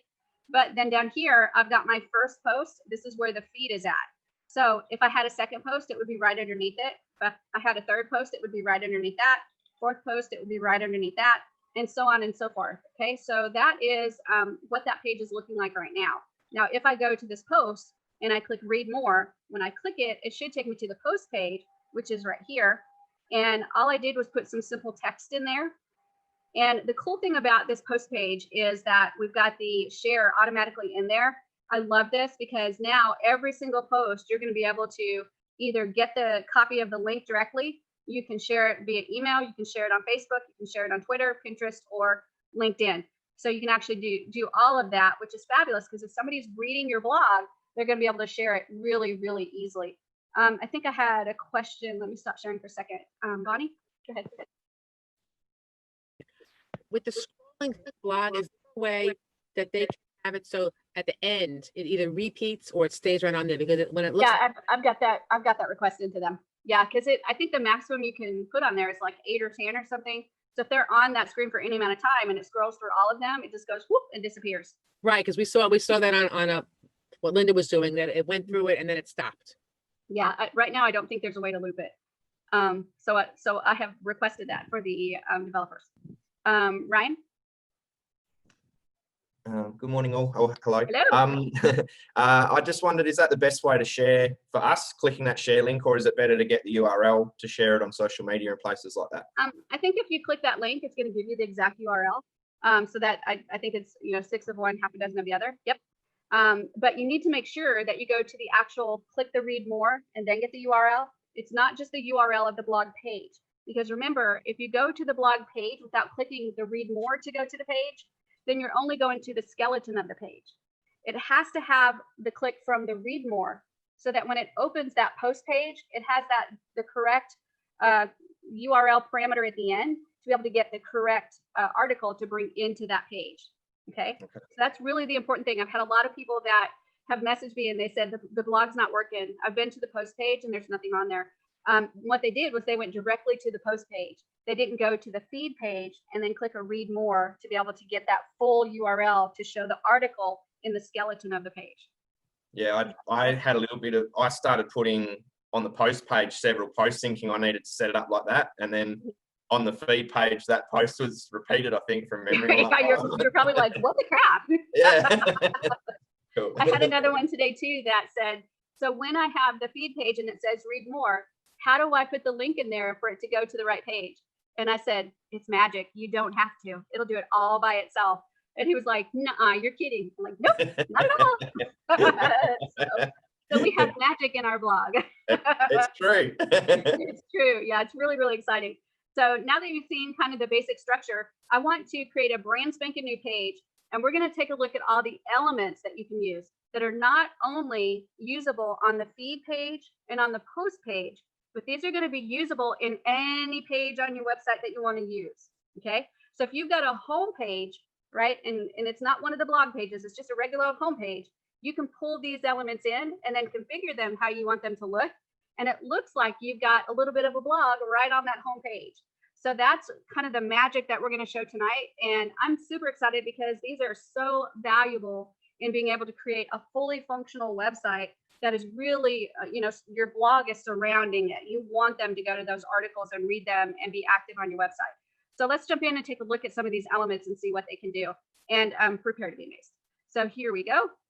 So I'm going to go back into my Cheetah website, and right here, I'm just going to click a brand new page. So it's going to be just an empty page, nothing in it. So we'll create a new page and we'll go testing elements. We'll test blog elements. That'll be better. So testing blog elements, and we'll do the title of the same name, just like that. Description, same name. And there we go. And page template, we'll leave it blank. SEO settings look great. And we'll go save. Fantastic. So now I've got the testing blog elements page, and I'm going to click edit page. So there should be absolutely diddly squat on this page. There we go.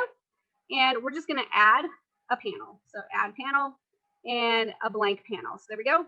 And we'll keep this first title, and we're going to stretch that panel out a bit to play with it. And now let's go ahead and start looking at these blog elements to see what we can do. Now, remember, we only have one post in here right now, only one post. So when we start pulling in the elements, we have to remember there's only one post. We may have to go in and add a couple of posts so we can see the full functionality of some of these elements. So I'm going to click add element, and we'll go with blog featured first.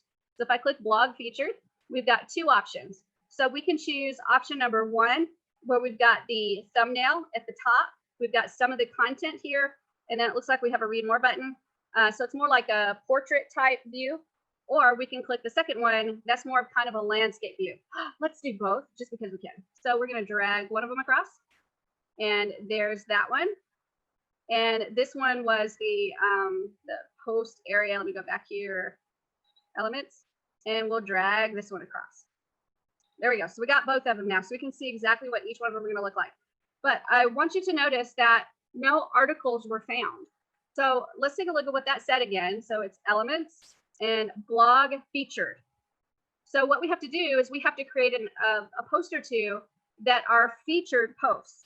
Remember, we've got that ability to create posts that are special, kind of like when my mom used to call me special. Maybe not the same thing, but anyway, we can actually say that some of the posts are special, and we want to kind of pull them out because they are more special than the other posts. And we haven't really identified any blog articles as featured yet. So let's go ahead and click save on this. And that's fine. And then let's go into our blog and let's see if we can create a couple of featured posts and see if we can bring them into this page. So I'm going to relabel this and say blog featured. So we know exactly what those items are supposed to be. And we'll click save. And that's fine. And now let's jump into the blog and see if we can create some featured posts. I'm going to go in here to Cheetah, and we'll go into the blog. And let's see if I can find, there's my Team Awesome blog right there. So I'm going to click edit blog. And I have one whole post. So I'm going to go over here to my posts. And there's my post right there. So I'm going to go ahead and update this post. And I've got the thumbnail. I like the thumbnail, so I'm going to stick with that. But I'm going to add a little bit more content. So I'm going to go over here to my Trello board. And here's the content that I had. And let me see if I can grab an email to go with it. So here's an email right here. We'll just click and drag that and copy all of it. There we go. And we'll jump back into that and actually add that in just like that. So we added some of that, some more information. So it's a little bit more full. I'll click save and then go to post list. And then I'm going to I'm going to click on this triple dot. And right here where it says featured, we're going to click that and call it featured. So we now have a blog post that's actually featured. We're calling it featured. So let's add another one just because we can. So I'm going to go over here and go to new post. And we'll go back to our little Trello board. So I think it's right there. Let's see if we can find another email. Let's see, here's the email right here. And we will click and drag through all of that and copy. And then we'll go back and we will paste. So there's our other post, and I'm going to do a title. We'll call this post 2. And the thumbnail, we'll go and see if we can find another image we can use. So I have about a bazillion images. Let's see, how about one right here, looks good. So we'll add it in, we'll highlight it and select. So that's our thumbnail. Categories, I'm going to call this social media, and I'm going to call it email swipes. I want you guys to notice that I put 2 categories in there. So you're not limited to just one category. You can have more than one category. Okay. I have a question. Okay, hold on just a second, Marcella, and then I'll get you. Okay. Let me kind of walk all the way through this first. For authors, I'm going to go ahead and choose myself as the author. For the time cycle, I'm going to choose instantaneous to make sure that it goes out immediately. And then let me move you guys out of the way. For custom URL, if I wanted the URL at the top of the page to have a custom URL, I could put that here. And then I don't want to select a template.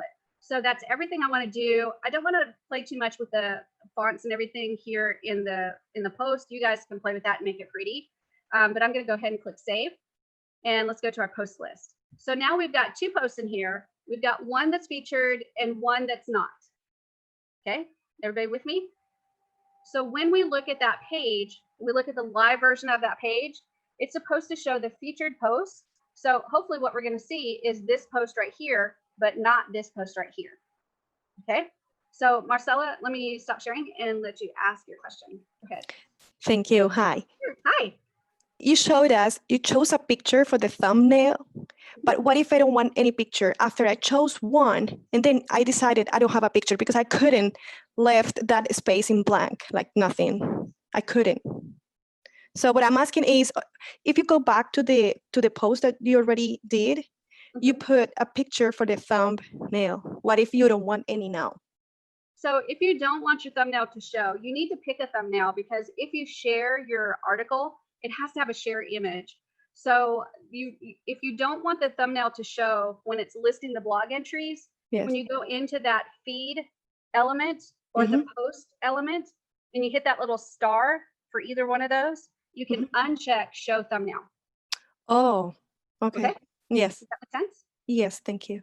You're welcome. Gil, go ahead. Sorry, had to unmute. Just a couple of little feature enhancements. I was just thinking, when you're looking at the blog post page there, it would be quite nice if there was a little indicator on the thumbnail that shows which are the featured posts. Yes, I agree. That's actually been submitted as well. Great. And one other thing is, when you have to select an author, most of the time or for most of the sites I do, there is only one author. Could we have it so that you can just default to that one? If there is just one author, could it default to that, rather than you having to select it each time? I'm not sure. We can certainly ask for that, but it's great, because all you have to do is type in like the first couple of letters and it will pull it up. So it's really intuitive, because I mean, if you're like me, you're kind of flying and not thinking about it. So I'm already doing where I just type SHE and it pulls it up, and then I just click it. So, but we can definitely request that. Great. Bonnie? Just a quick thing. If you're copying like some old WordPress blogs and you're copying them and pasting them in there, show them that, just to make sure that people know how to unformat the stuff, because otherwise it holds on to the headings, and it's a real pain in the ass. And so then people were taking the information, like Linda and I were working together, she was taking it and she was putting it into Notepad. I go, why are you doing that? She says, because it's got the thing. So can you? Yeah, it takes up the formatting. Yeah, that's actually a great way to do it, though.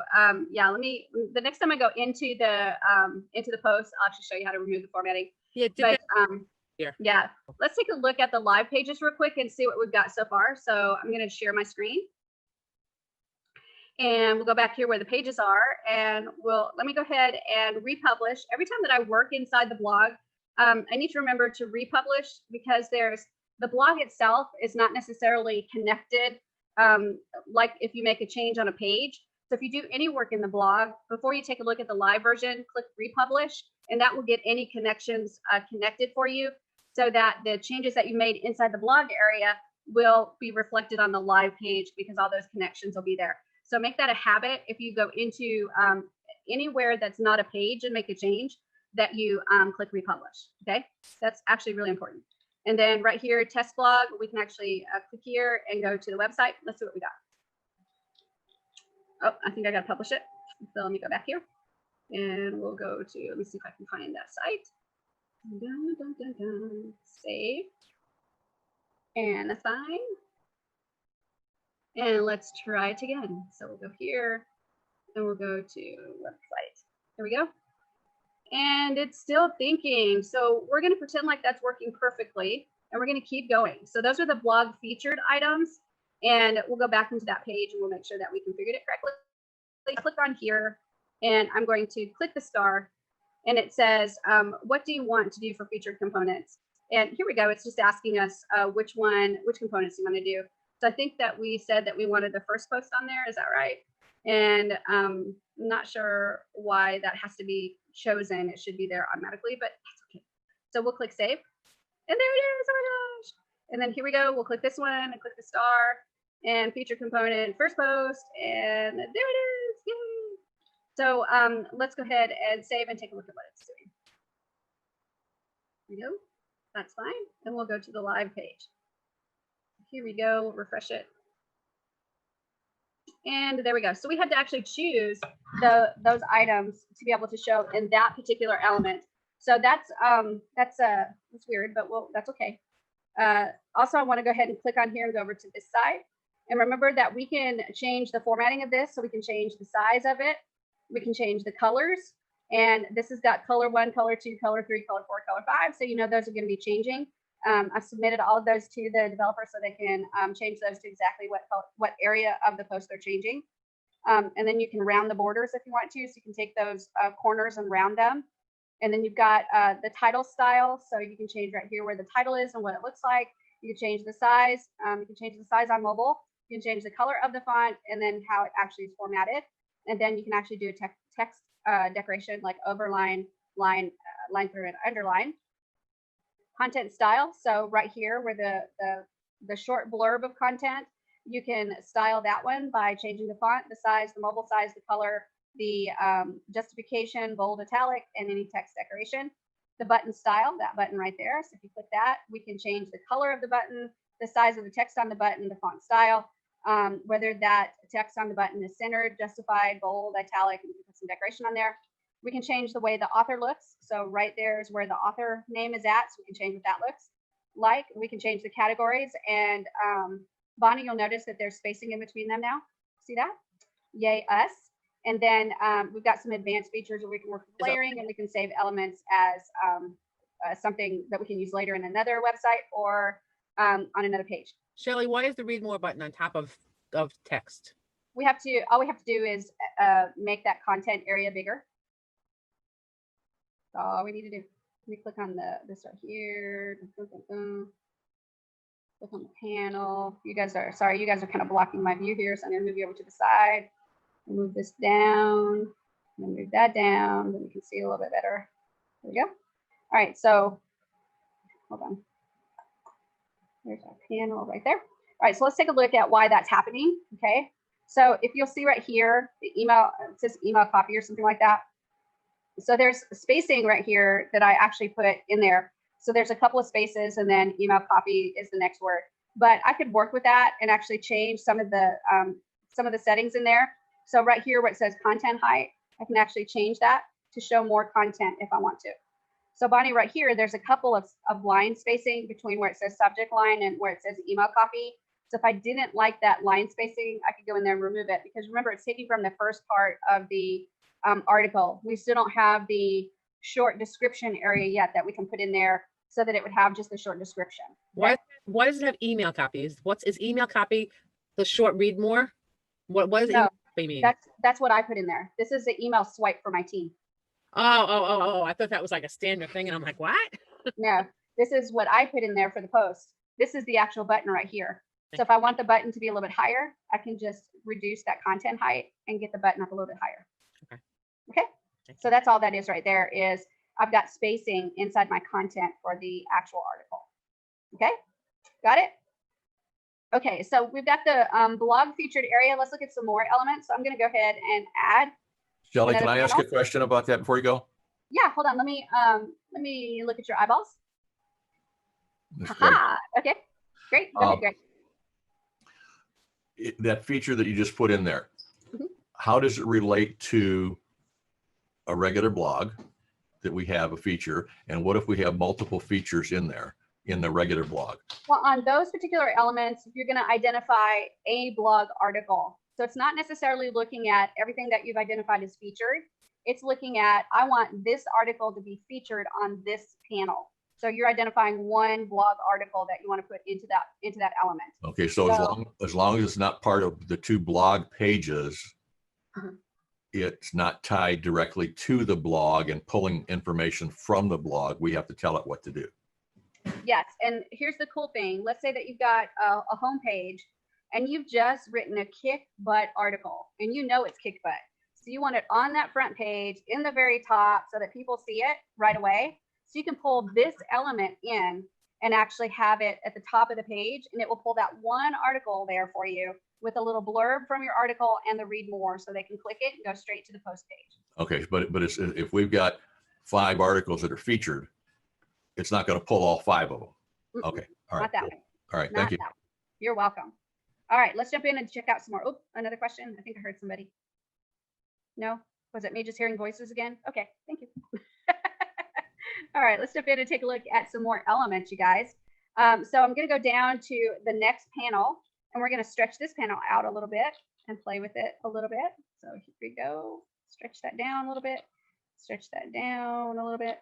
And stretch that down a little bit. There we go. All right, so the next element that we're going to look at, if I go to add in elements, we looked at the blog feature. We pulled both of those. So I'm going to return, and we'll go back to where it says blog feed news. So if I click that, we've got 3 4 different ones of those. So if you take a look at the format, the first one is 3 blog posts side by side. The next one is just 1 blog post in the center. The third one is 3 blog posts side by side, but the formatting is a little bit different. And the fourth one is 1 blog post that's bigger, but the formatting is a little bit different. So you can kind of see how this is working. You've got 2 different versions with 2 different designs. Okay, so you can pick from which one you want to do. So we're going to grab this one and drop it in. Oh my gosh, look at that. Yay. And oh wow, and look at that, +1, 2, 3, 4. That's really, really cool. And let me see if I can stretch our panel here. Stretch it down.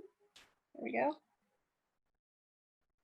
And then this one was the, let me see what it was called again, the blog feed news. So we're gonna put that right there. Blog feed news. It's post number. I'm gonna go to, and right here it says, this is really important, okay? It says show 6 of them without the featured items. You remember that first post we said was featured? You remember that? This one, the type is without featured. If we click and go to all and then click save, it should now actually show all of them.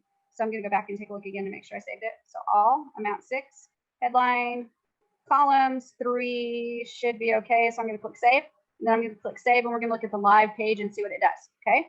So I'm gonna click that's fine. And then let's go to this live page again, and let's see what it looks like. So I think that this is the live page. I'm gonna refresh it and refresh it again. There we go, and there it is. There's both of them. So remember the format that we chose, that first one, it was side by side, right? So if I had a third post, it would show up right there. Okay, so that's another really neat element, because from this page, even though it's not a blog page, it's just a regular plain old page, right? But I put blog elements in there, and now I can actually click this read more, and it's going to take me to that post. Okay, so I can put that on any page that I want to. It doesn't have to be just a blog page. All right, so now let's go back into Cheetah Editor, and I'm going to do another panel with the second version of that. So I'm going to go to panels and blank panel, and I'm going to take this out. That's fine. We're going to go to add elements, and on the blog feed, I'm going to choose the second style, and there it is right there. Woo. And there's the previous and next, and if I click on it, I'm going to get that star at the top. And here I can choose again, how many do I want to show? What type? I'm going to say all, so we can see both of our blogs, headline and columns. And this one has 3 columns, so we'll take a look what that looks like. And I'm going to click save. And then I'm going to drag my my panel down so it goes all the way to the bottom. There you go. Perfect. Okay, so now we got the panel there. I'm going to click save, and let's take a look at what the live version looks like. So I'm going to go back to the live. There we go. And I'm just going to hit refresh. This it looks like. Okay, there's the one we just did. And refresh again. And there's this one. And this one, apparently it has one big one and then a little one. So this one would most likely be this one will show, and then it'll do 3 across. Okay, so it has a very different format, right? And you can start kind of playing with it to see exactly what you want to use for your blog, which is really, really, I think this is really exciting, because now you've got so many tools to actually start showing. I'm going to refresh it again because it looks like the panel is not stretched. Yeah, see the panel is not stretched all the way down. So let's go back to Cheetah, and we'll stretch that panel all the way down. Looks like it needs to be. And then we've got formatting. So remember, we can always do this. We can click on here, and we can go for this post item. We can start changing what size it is right here. So there's the sizes. We can change the thumbnail height, the thumbnail width, the content height, content width, title width. So you can play with all of these to make sure that it is the exact size that you want it to be. And playing with those is actually really fun. Also, remember, you can do this right here too and change the size of it. So let's change the size that way and take a look at what it looks like on the page. Because remember, you may want this as like almost like a sidebar instead of taking up the whole page. So you can shrink up the size. And we'll put that right there, just on the right-hand side. and let's click save. And that's fine. Let's take a look at what that did and how it looks different. So I'm going to go ahead and take a look at the live page again. We'll go here and we'll refresh it again to get all the changes. And there it is right there. So you see you've got the first one that is the main one, the newest one. And then it would put the blog post underneath 3 in a row because that's what we told it to do in the settings. Okay, so are you guys seeing how valuable this starts to become now that you can grab these elements and start to configure them almost any way that you want to be able to use on any page? So let's keep going. There's lots more elements that we want to look at. So I'm going to delete some panels here. So let me delete this one. And we'll delete this one. No, we'll keep that one. We'll go to add and let me delete this entry right here. This entry right here. There we go. And now let's take a look at some other ones that we have for elements. So we were in blog newsfeed, and remember we looked at this one. We looked at this one, and these are basically the same. It's just that the formatting is different because you'll see that there's blue buttons here and black buttons here. Okay. So let's go to return and look at some more elements. So that was the feed news. Let's look at blog general, and we'll pull this one over.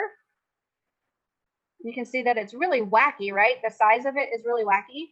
So you could actually drag it and change the size of it. Remove this one.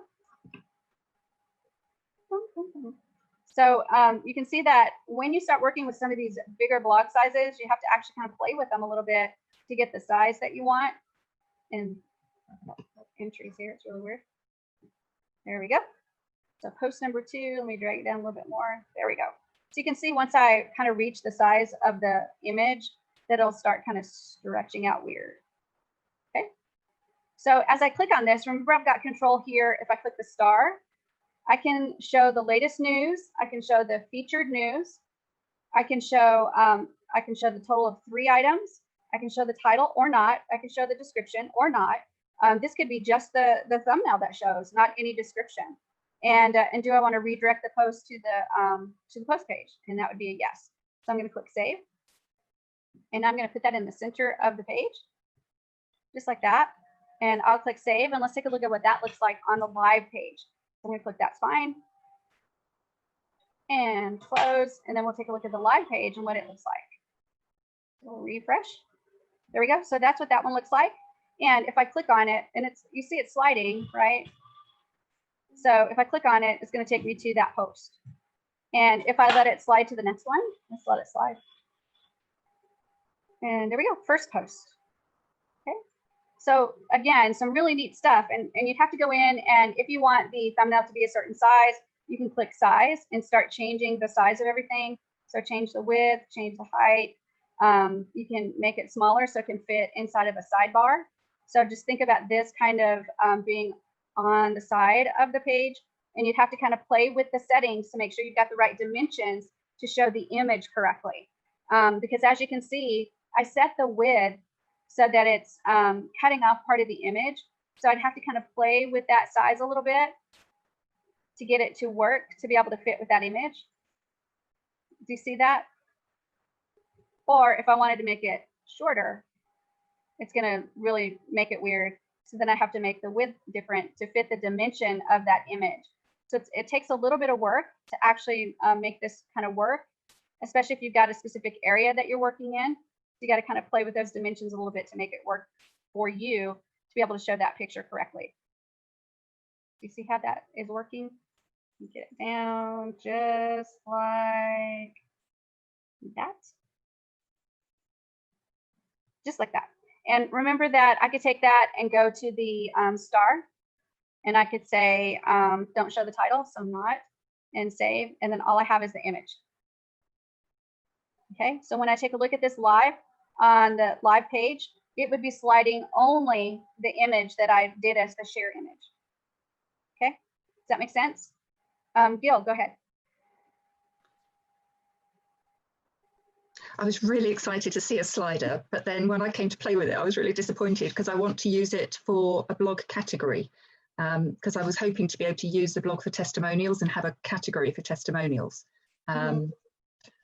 Is there a way of doing that? I'm not sure if we have that yet, but I know that they've been talking about it. So we've got the latest news, then we've got the featured news. So if you wanted to put your testimonials as featured, and then when you've got your other lists, you take it without featured, so it doesn't show those testimonials with the other articles. You could possibly do it that way. Yeah, trouble is I wanted to use the featured for completed projects that would show on the homepage. So I need both really. We'll work on it. I'm sure they're working on getting that for you. Shelley, Bonnie, go ahead. rotation banner to do the testimonials and put it in there. Yeah, rotation banner is actually a really good idea. That's a whole different element. Well, you can't use that with the blog though. No, that's what you see. It's a website for someone who's not very techie, and I was hoping that I could just let him into the blog pages. It's a really easy way of him entering the text without him having to really play around with the website. So are you wanting a page that's going to only show the testimonials? Is that what you're working on? Yeah. Okay. And also to have a slider on the homepage. I don't know. Let me work on it. I think we might have a solution down later in some of the elements. Okay. Great. Yeah. Lovely. All right. So let me save this, and I want you to look at this now that it's smaller. And the reason I want to show you what it looks like now that it's smaller is because I want you to understand. Remember, we put that sidebar on that one page. If we had a sidebar, we could add this to the sidebar, and it would be sliding for us. It would be sliding our article. So let's take a look at what that looks like. So let me refresh. That was the big version. So there's a little version. So imagine that as a sidebar, and it's scrolling through your thumbnails, getting the attention of the user, right? And then they can click those items and go to the article. So really, really cool stuff. All right, let's jump in and look at some more elements. So I'm going to go to add elements. And this is basically Julia, I had just one question about your pictures. Do you have specific dimensions for the pictures that you put there, because they looks all the same sizes and they look great? Yeah, if I'm going to do images for each of my blog articles, I want them all the same size, because it's going to totally wig out if you try to do this size and then this size and then that size and then this size. It's going to be like, Carol, have you been drinking? It will not like you anymore. So when you talk about share images, try to be very consistent. Whatever size you choose, make sure every single share image that you use is that exact same size. And if you'll take a look, I'll give you a peek at my share images. Let me find them. Let's see if I've got my downloads. So all of my share images right here, they are all the same size. So if I click on that one, and I click on that one, and I click on that one, they're all the same size. So every time I add a share image, it's going to be the exact same size. So I have the dimensions that I need, whether I want it small or whether I want it big. I kind of know that ratio of what I need to do to make it look good, and it won't be cutting off part of the picture. Shelly, I have a question. Okay. What size? What is the dimension of your share image? Is there a specific particular size you use, like 130? You can actually use any size you want, but the one I'm using is 1,000 by 1,000. Okay, great. 'Cause that's very important. Thank you so much. And they're pretty. They're really pretty. Shelly, if I can add one thing to that, Yeah, any of you guys are using Canvas. So like that's what I use. And I do like the Facebook post, which is a square image. And like that, I save them all. They're all the same dimension. So I do it and then save it in a folder. So like that, just like Shelly has, they're all the same dimension. Exactly. That's exactly how to do it, you guys. When you're talking about a blog, let me look at your eyeballs real quick. I have every blog entry that I'm going to make for the next year. I have the images, I have the content for the entire year. So it's easier that way, right? Because now I can put them in, and I can put a month in at a time. I just spend a Saturday, maybe 3 or 4 hours, putting my images in, putting my article in, saving, and I want this one to release on July the 1st. And then I'm going to put the next one in, and I want this one to release on July the 2nd. So I can do an entire month of releases, and I've got the images ready to go, and I've got the content ready to go, and I just drop them in. It's way easier, you guys, to go, okay, today I'm working on images and getting them done. And then tomorrow I'm working on the content and getting it done. And that way you kind of almost get an assembly line of what you're doing going, and that way you can get in a zone and get it done. Right? Does anybody else do that same thing? Yeah, great, right? I mean, if you're making images, isn't it a pain in the butt when you're going to do something like a post and you're like, man, okay, I got to create the image, then I got to create the content, then I got to put it all in. And you just feel like you're disjointed doing all of it. But when I sit down, I create a whole group of images and I'm like, Shazam, good to go. And then I'm like, okay, now I'm going to sit down and do all my content to go with those images. Shazam, I'm ready to go. And then I sit down and actually put them inside the blog or put it in my auto poster or whatever I'm doing. Ryan? That's really organized and awesome of you. I've done that a couple of times where I've transcribed YouTube videos and I've got the content there, and it does make it a lot easier when you've got the content ready to roll. So I agree with that. I just had a quick question, and you may have covered it, sorry. I just, with the image, I noticed there's the image in the blog post and then I think it is the thumbnail. I haven't tested sharing yet because I want to get quite a bit of content on before I start promoting people to that site. I just wondered which image, and I was just going to test it, but I thought if we're asking questions, it might help others. But is there an image on the actual blog post and a thumbnail image from memory? I was thinking which one would actually share if I shared it to Facebook. Is it? It's going to be the thumbnail that's shared. When you go into that sidebar and it says title, something else, and image, I don't even remember what it says now, but anyway, thumbnail, you put that in, that's the share image. But if you add an image into the content area, then we're talking about a different story, because I have headers, and I'm having a devil of a time with the headers because I put them at the top of my blog post and it's not responsive like I want it to be, to take that header and make it nice and neat. No matter how it shows on the page, it cuts it off and it makes it wonky and stuff like that. So that's one that I'm working with the developers on, because if you add an image into the blog content area, the article content area, it does some wackadelic things. So yeah, Chris, it's like, why did it do that to that picture? That picture is only that big. Why did it make it go up that big? It's really weird. So we're working with the developers to see if we can maybe get something like a responsive action out of it.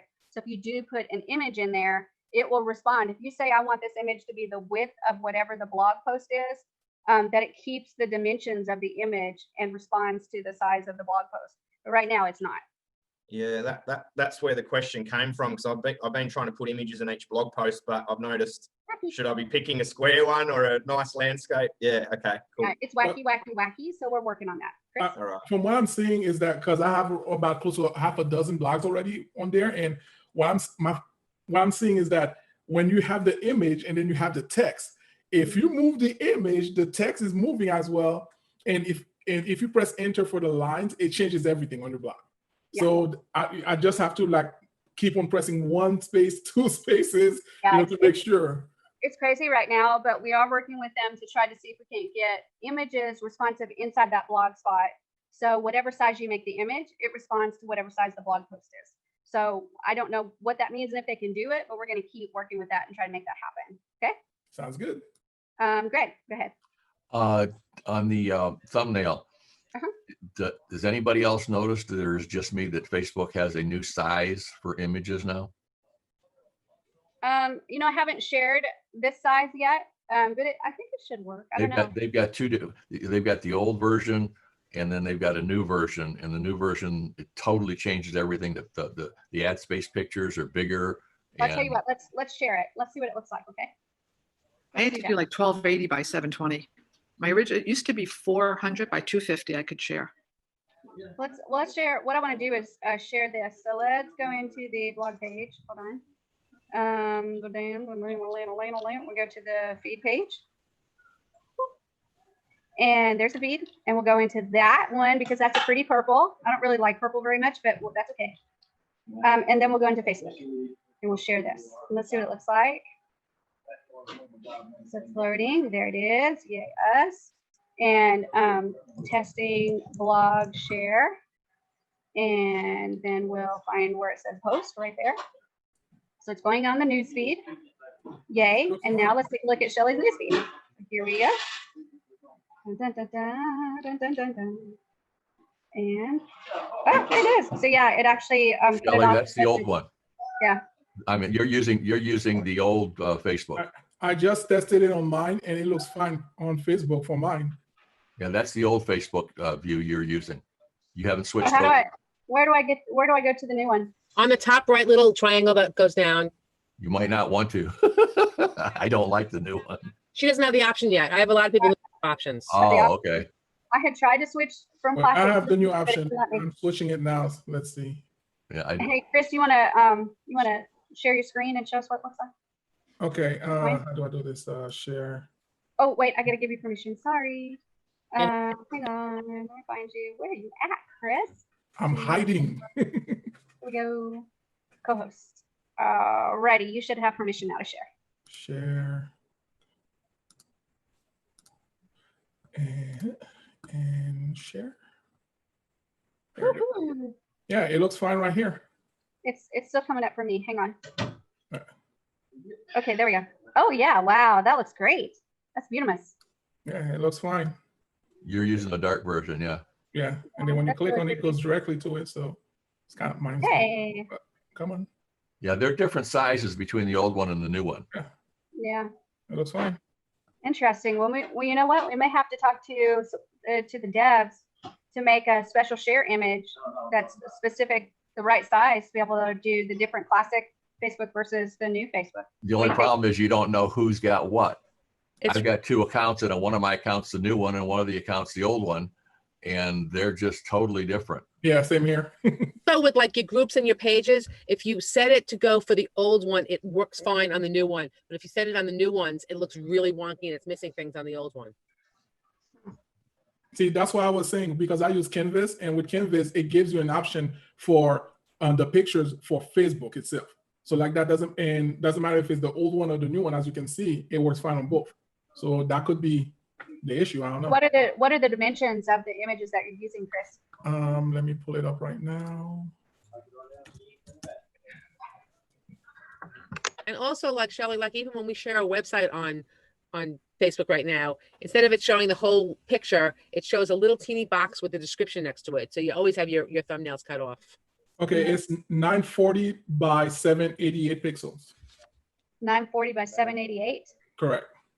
Okay. Shelley, Uh-huh. the post or the picture, a post that you made with the deck Yes.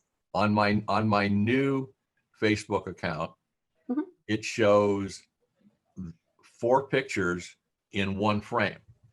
Mhm. It shows them all. Ah.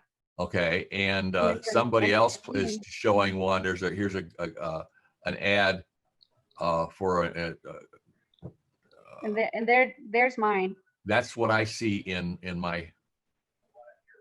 But also, if it's a smaller one, it'll show smaller. So I'm wondering if it's floating more, and if it's just grabbing the width and it's expanding the length. 'Cause I've got a whole bunch of different posts here where the width is the same, but the length is different. Not sure, Greg. I'll tell you what, that's one that I'll definitely jump on the devs with and see if we can't solve that dilemma. Because we definitely need good sized images that are good share images so they're not being cut off. So let me dig deeper into that, and that may be something that we are able to improve later. You think? Okay. Sound good? Linda, go ahead. I'm just curious because I'm doing a test trying to share the post, and I have the thumbnail image there, but it's picking up Builderall's image. Do I have to have it featured or something? It's just not picking up the image I have there. It's picking up the octopus. Sometimes you have to go into Facebook debugger. Yeah, I was just gonna say that. You have to go into the debugger sometimes because if it picked up that page, that URL before you did the change it to a thumbnail, before you change the thumbnail, it did have the Builderall as a thumbnail, then it keeps that Builderall as the thumbnail. Got it. Thanks so much. So the debugger will fix that. It just scrapes it again and picks up the picture again. Sometimes you have to scrape it multiples of times, but that's okay. Yeah, I know. That debugger is something else. All right, so let's keep playing with the elements. So I'm gonna jump in and we'll go back to Cheetah. There we are. There's our trusty little slider buddy right there. And let's see if we can add some more stuff to this. So I'm gonna go to add elements. And we looked at these already, the blog general. So I'm gonna go over here and let's take a look at blog groups. So here I'm gonna we got several of them. So let's kind of grab one and pull it over. And there it is. Ooh, isn't that pretty? And we'll remove that slider for now. And I'm gonna put that in there and center it. And let's see what it looks like without doing anything to it. So I'm gonna save. And then that's fine. And we'll go to the live website and refresh. And let's see what that bad boy looks like without doing anything. So you can see that it takes that image and it kind of puts a shadow on it and makes it kind of pop out a little bit. And you can see that it's got the title right there. It's got the author right there. It's got the date right there. So it's got a lot of stuff on there already. That actually looks really, I really like the look of that. And then of course we've got the ability to work on changing it to make it look however we want to. So let's take a look at what we can do. We can actually click on the element and then go over here and we can change the different colors. We can change the sizes. So we can change the thumbnail height and width, the content height and width, the title height and width. And then all those are just pretty standard. And then if I go over here to the little mini toolbar and go to the star, now I've got the ability to change the theme. I can show the author. I can show the date. Let's not show the author. And let's not show the date because we're dangerous. And then here is where, who was asking about this? Was it Sharon? You were asking about category. Here we can actually choose a category, right? So was that you, Sharon, that was asking about the category? No, who was that? I fell asleep when that It was happened. me. It was, oh, it was Gil. Okay. Yeah, it was for the slider that I was hoping for. I was but yeah, really 'cause paying attention, I promise. Yeah, because I'd seen this and then I went to the slider and I thought, oh no, it's not there. Well, we can all back to the slider that we can pull it out. Put that on list of to-dos to just kind of take it down. So let me add that to my to-do list. Add category choice to slider. There we go. Perfect. But now we can filter out by category. We can filter out by author. We can filter out by the featured or all of them. We can filter out by the date. Sorry, we can put them in order of date or by views. How many do we want to show? 3 is plenty. Do we want to do a headline or and how many columns do we want to do? So let's go ahead and save. And I took out the a couple of things on there. So let's do save. And that's fine. Now let's take a look at it again and see what it did. So right here, I'm going to refresh and refresh again. And you see that it took out the name, the author, and it took out the date. So we can actually, you know, kind of change that up a bit and see what it does. And then of course, either of these, if I click on them, I'm going to end up going to that post. So really, really cool stuff. You can see, guys, that just think about this a minute. This is not a blog page. This element can go on any page you want it to go on, right? That's the exciting thing. So let's go back into Cheetah and we'll take a look at what other elements that we have in there. So I'm going to delete that one. And then we'll go back to add and elements. And we did that first one. Let's take a look at, let's say this one. Shelly, you said this is not a blog page. You can add those elements to any websites you're talking about? To any web page in this website. Okay, so it doesn't have to be specifically on the feed blog page. It can be on any page for that website. Any page. Yeah, let's take a look. Oh, so wow. see those 2 pages? Those are the ones that the blog put in there. So that's the feed page and that's the post page. But look at all these other pages I have. I can put those elements we've been looking at on any of these pages. And because the blog is connected to this website, it's going to, from any page, take that element, connect to the blog, and pull the articles we said to pull. Man, you just gave me more homework to do now. Let me look at your eyeballs, because that's why I was so excited about tonight, right? That was the big idea, was holy crap on a cracker, any page. Because I've been putting everything on the feed, but because I've been working on my travel agency website. So now I can actually take them and put it on different deals. Oh man, this is wild. Look, think about this, Chris. Think about this. Let's say that you're doing a travel blog and you're like, I do an article on Hawaii and I do an article on Bora Bora. I've never been there, but I'd love to go there. I do an article on Dubai. Oh my gosh, I'd love to go to Dubai, right? Cape Town, South Africa. So I have all these places that I want to go. And I have beautiful images of those places, right? So I've got the images and I've got the article. So you go to the blog, yeah, you can look at those articles you gave me. But now on your home page, in the sidebar where you've got that extra white space that you can utilize for advertising, you can take those thumbnail images and just have them sliding across. So here comes Hawaii. Here comes Bora Bora. Here comes Cape Town, South Africa. And when they click on it, they go straight to that article. And it's not even a blog page. It might be, you know, just an information page or contact us page or whatever, right? Awesome, awesome, awesome. I know. So Jenny, that's what I you know want you you're guys to blowing my mind. do. You know you're blowing my mind. I still have to stay calm, okay? I can't get loose. You know I'm having an issue containing this, okay? You know, I don't know why you're doing it. I'm going to be up for the next 3 weeks with no sleep. I'm going to have to order toothpicks to hold my eyelids up. I'm going to have to order 2 grains off of Amazon. You know you're getting to me. You know how I am, okay? Good Lord, Cheetah, why? I'm like, why? That's the beauty of this blog. It's so much more than just that feed page and that post page.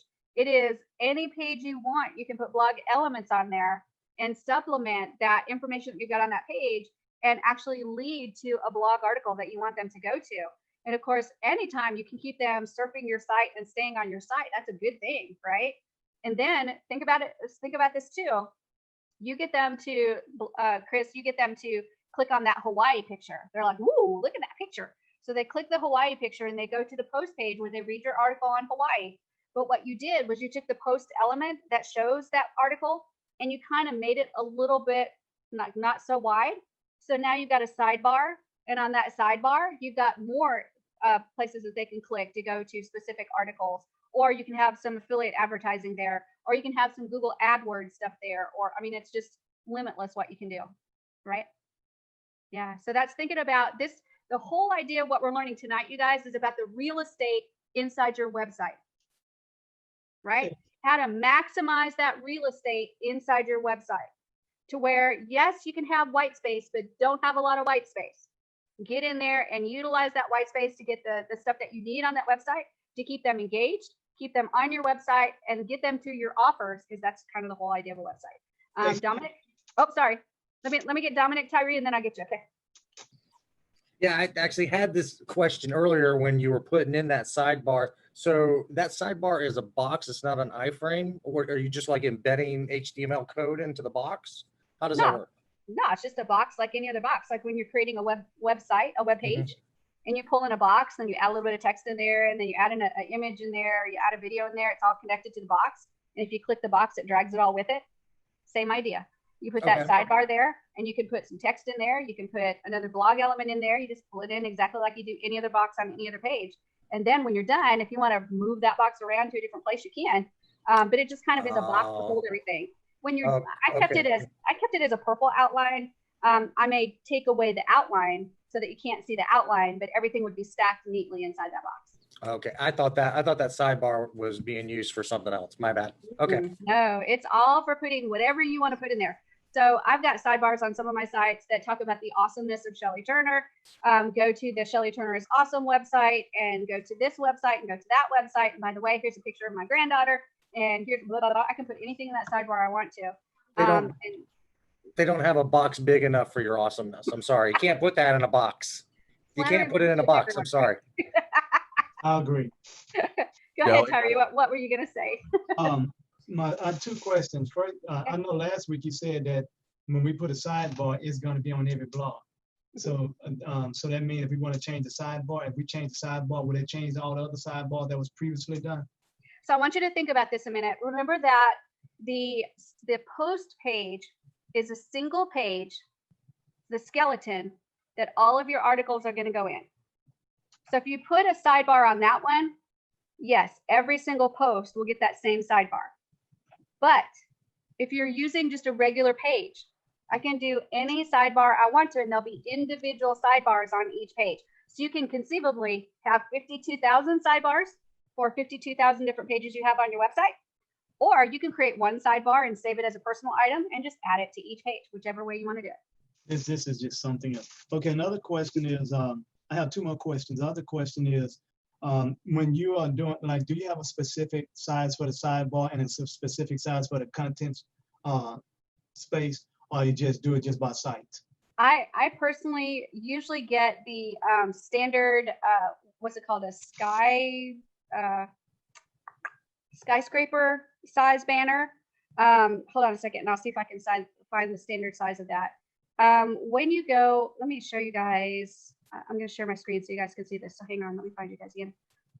When you start talking about sidebars and standard advertising sizes, you need to take a look at what those standard advertising sizes are. And for some reason, I can only remember a few of them. So I'm going to type in standard banner sizes.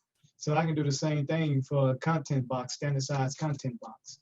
Yeah, so right here. Okay. And here's the skyscraper right here. And that is 120 by 600. So that's going to be narrow and tall. And that is a very standard banner. When you go to get banners from somebody that they have a product that they're selling and they want you to be an affiliate, this is one of the sizes of banners that they would normally give you. Okay. So you want to kind of follow that general rule of trying to stick to that size, because here's what's going to happen is if I'm going to be an affiliate of products and promote their items and maybe use those banners in the sidebar, then I want my sidebars to be pretty standard. Okay. Because it would be weird if I had an advertisement for, let's say that I had an advertisement of one of my own products, Social Media Explosion, and it was 300 pixels wide.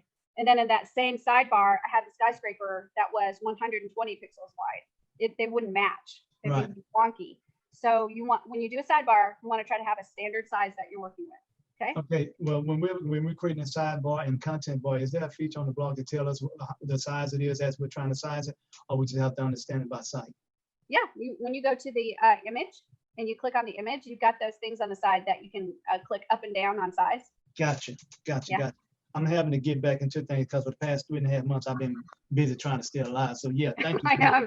We're so glad that you're back. We'll take you any way we can get you, Tyree. You all have been a blessing to me. The other thing I want to say is I was on the AdSense training Saturday. I'm still trying to figure that out. But that which you mentioned earlier about AdSense, all of that can also go on this blog with these different features? It will. Right now it cannot because of the coding issues. If you take that iframe code and put it in, when they click the link, it will open in that little bitty box. So what they're working on is when you click the AdSense link, it will open into a full website, a full page web page. So they're working on that. That should be coming in the next, I think they said 3 to 4 weeks that'll be done and ready for us. So we don't worry about that yet because there's plenty to learn on the front end before we actually start adding that code to a website. Can you imagine having an AdSense on different featured blogs, different AdSense? I can actually. This is just, I've never seen. And here's why I can imagine it, you guys, and I will take you on my journey here. I actually have mobile apps. I have over 200 mobile apps that I've published, and every one of those have AdSense in them. Well, most of them have AdSense in them. I use AdSense. I use something called AdMob, which is in AdSense. And what that does is when I create the app, it puts the advertising in the app. So if they click on it, I make money. So over 200 apps that are on the App Store that are being downloaded every single day. People are looking at those apps. They're listening to whatever's on there as far as podcasts or watching videos or reading content or whatever it is, playing games, whatever the app is. But if they click that ad, I make money. Wow. That's huge, right? Because 200 apps times what? 100 downloads a day, 200 downloads a day, times 365 days a year. All that potential to click those links and make me money. And it's the same way with the website. And you already did a training showing us how to do apps because I watched that while I was trying to get over things. I literally binged on Builder All. I really did. So well, that's why this blog is so big, because if you write something like what Chris has done, where he's written that travel blog, and for me being a travel bug, I love to travel. Oh my gosh, I love to travel. I would be soaking up that content. And every day, every moment that I'm on that content and seeing that content, there's potential for me to click over there to go to another affiliate offer or go to AdSense link or whatever's in there, so that eventually, hopefully, Chris will make money off of me, whether it's from me clicking something or whether it's from me buying something, either way. So that's the power of these blogs, bringing people to your blog, but the system is that blog. So one of the ways you do that is you use that sidebar. And in that sidebar, you've got those things in that sidebar that you want to do as offers, affiliate offers, Google AdSense, whatever it is that you put in that sidebar to monetize the blog. Okay, so you see some of the power? Yes, I'm saying that I will not be watching football this season. I will not be watching.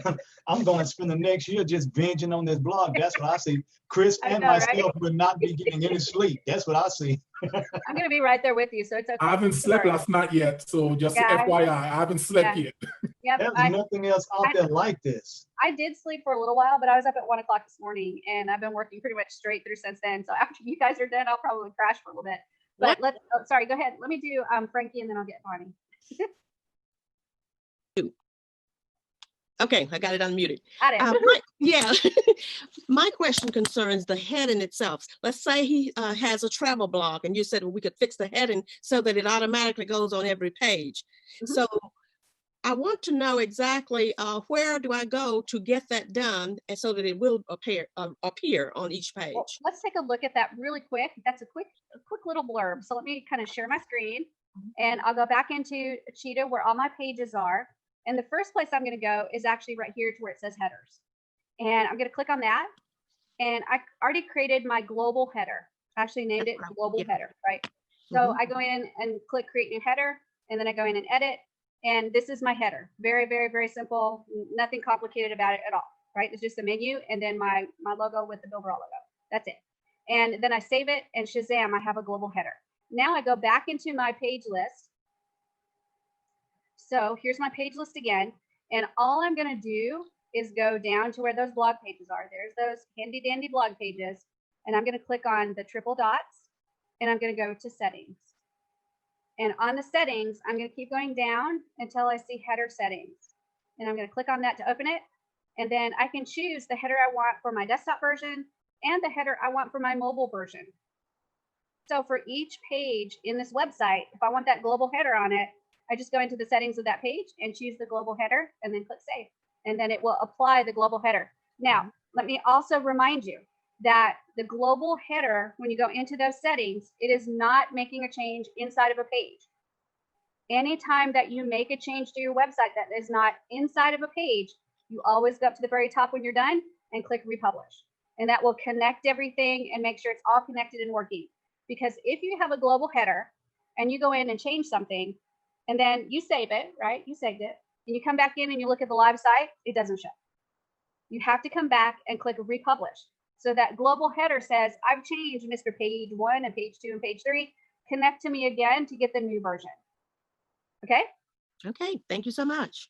And that's a really important thing to remember is anytime you make a change in your website that is not on a page, go back up and click that republish. You'll thank me later, I promise you.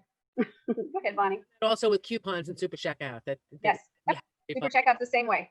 Super checkout and coupons, that's outside of editing a page. So because that's outside of editing a page, if you make a change, hit that republish. Okay. Hey, Shelley, I just posted an example of what you were saying before about how you can put the ads on the blog on the chat room so people can see, for example, what you can do with the ads. Let me see if I can find it here. Hang on. So, oh, great. I'm going to, if you don't mind, I'm going to share that. So let me jump into. And it's funny. I just added it like 10 minutes ago. I love it. I love on the fly. So this right here, you guys, is that right? Yep. And the one on top also. Beautimous. And that's a standard. That's a leaderboard, right? Yeah, correct. Leaderboard banner. Yes. Yep. So yeah, anytime you want to look at the standard sizes for banners, you guys remember, just Google standard size banners and you'll see something like this pop up. And what he has right there on the top is the leaderboard right there. So it's 728 by 90. So let's take a look at it again. Right there, 728 by 90. That's a very standard size banner that's typically put at the top of a website. And then this side over here, that is a square banner. Let's see if we can see what the standard size might be. It might be like 300 by, or maybe 250 by 250 maybe. Yeah, it's a square. Yeah. Yep. So those are standard sizes. Keep track of those because you'll want those when you start doing a blog and you start setting up your sidebars and your top and stuff like that. You'll want those standard sizes. Okay. Tyree? Yes, there's a question in the chat, but I also have one. Will our site bot, not the Facebook chat bot, but will our site bot or social feed or anything like that work on the blog yet, or do we still have to wait? Yes, it absolutely will. Mine is on there. Yeah, because remember that all the blog really is a regular page with the blog element in there. So you can put whatever you want all around that element, including the site bot. Site bot, social feed, okay, absolutely. Great. There's a good and I think question I from Hang on, Stacy. you guys. The That's internet's being mean to me. Yeah, Stacy has a good question in the chat. I'm almost back. I can feel it. Okay, I think I'm back. Am I back, you guys? Yes. Did Stacy, I freeze like this? All right. Who had a question? Stacy has a good question in the chat. Stacy, hit me with your question. Hey there. Hi. So my question is there a way in the blog or another app to let us put our social media feed, IG, Facebook, or Twitter on a page in Cheetah? Now, obviously, I know it can be done on its own, but I'm just asking in relationship to the blog, because on a blog, you could in fact have your microblog, which is your social media post, used in, pulled in and used sort of as a blog. So can you tell me what it can do or when or how? No, not yet. Is it definitely on the list? I don't know of that one being on the list. Someone responded to me and said, Dominic said that we did have that in Pixel Perfect and they might add it to Cheetah. So I'm just Yeah, wondering. we did have a feed, like a Facebook feed. In Instagram, I think we might have had a feed. And Twitter, I think we even had a feed. But it wasn't really part of the blog. It was actually just an element that you could put in. So it'd be something that you put on the sidebar or something like that. Right. So I'm sure that they're going to be working on that positive, because we're getting everything that's in Pixel Perfect in Cheetah. But I've seen the layout of what they're working on, and I haven't seen that on the list as coming anytime soon. But I'm sure it's on the list, Stacey. Okay, well, you can mention, because that's one of the biggest, most paid for plugins on It's a big one. other websites. People will, or platforms, people will pay for that as a plugin. So I think a lot of people would see that as valuable. Yeah, Thank you're you. absolutely right. That value of having your Facebook feed on there or your Right. Twitter feed on there, that's huge, because that's Thank marrying up your social medias, trying to get them all kind of together and consistent across the board, right? Right. Hey, you know what? Another question just came to me. This is really, I'm sure advanced, but something that someone was talking to me about a project they're working on. It just dawned on me, something else to add to the long list. It would be really great in our membership sites if we could, in fact, have separate groups within the site. So just think Facebook group is all I want to say, but that's an idea that would be fantastic if you could have different groups within your membership so people could connect in groups. You can do that, but you have to Pages. do it by membership groups. So you can do that. You just have to have multiple membership areas. Got it. Thank you. You can absolutely do that. You can have more than one membership area in a website. And then you'd have to work on the menus, of course. That would be, you'd probably have to set up some global menus, different global menus for whatever membership area they were going into. But it's definitely doable. And then you assign the group which membership areas you want them to have access to. So this group may not have access to A, while the other group has access to A and B. So, okay, that sounds good. And just since we're talking about it, I'm just going to throw this out there for anyone who's thinking, the reason I thought of this is I was having a conversation with someone who has some work they're doing on creating something that uses Facebook groups. And I just always talk to my clients about, while it's great to use those kinds of platforms, we have no control over those. And so it's always useful to have a backup plan in terms of ways to gather people on your own platform that you have control of. So even if you have a group on Facebook, or you have a group of clients or customers who you want to bring together, having something like that on in your own membership backend, where there's something that they can't get or you won't give them in a Facebook group, but they can only, at least if they're registered here on yours, they can get it or get access to it, is important, because we always want to have a platform we can control, because you never know any day, anyhow, what could happen with these other platforms. So yeah, you're absolutely correct. And there's more tools coming. They're going to enable you to do that even better. We've got the chat capability now in the website, so that's huge. And imagine you having group A, B, and C and a chat in each one of those groups. So some may have access to A, some may have access to A and B, some have access to A, B, and C. So you can have different chats going in each group based on maybe their levels, basic, intermediate, and advanced. It's really, really cool. That's there already, and more is coming. So really, really exciting stuff. thank you. Awesome. You're welcome. Go ahead, Will. Can you hear me? I can hear you. All right. Miss Stacy, Shelly, we was talking about this morning, and I told you I've been working on something for like the last 2 months. Uh-huh. Stacy, I'm already working on that, and there is things that I can do now. But what I'm doing, I'm crossing Cheetah and WordPress all together. And that's the way how, what you're talking about, the RSS feeds, you can get that from any and everywhere. Yeah, there's great ways to have some crossover with WordPress versus Cheetah. So if you've got something that you want to do that Cheetah can't do, but WordPress can, of course, then it's just a matter of menu items to be able to send them from your Cheetah page to a WordPress page and then back over to your Cheetah. And technically, if you do it right, they'll never really know what you've done. I'm already working on that. And the groups that you were talking about, I have a group that I'm working on in my own. I'm not going to really give it out right now. I got a group called C3 Power. If anybody know me, they know I don't really do what you would say the building called church, but the C3 Power is club called church. But that's a group that I have that I'm working on right now in this. It's more than just a website. Awesome. I'm working on a social media So, site. so everybody write this down. In 3 weeks, we're going to hassle him. Is it done yet? Is it done yet? Is it done yet? We want to see it. We're going to keep bugging you until you show it to us when you're done. Will, because we're excited about what you're building. And that's what's really neat about this platform is Stacy asked a specific question about membership groups and how could we do this? And Will jumps in and says, hey, I'm actually working on an idea right now and working on it.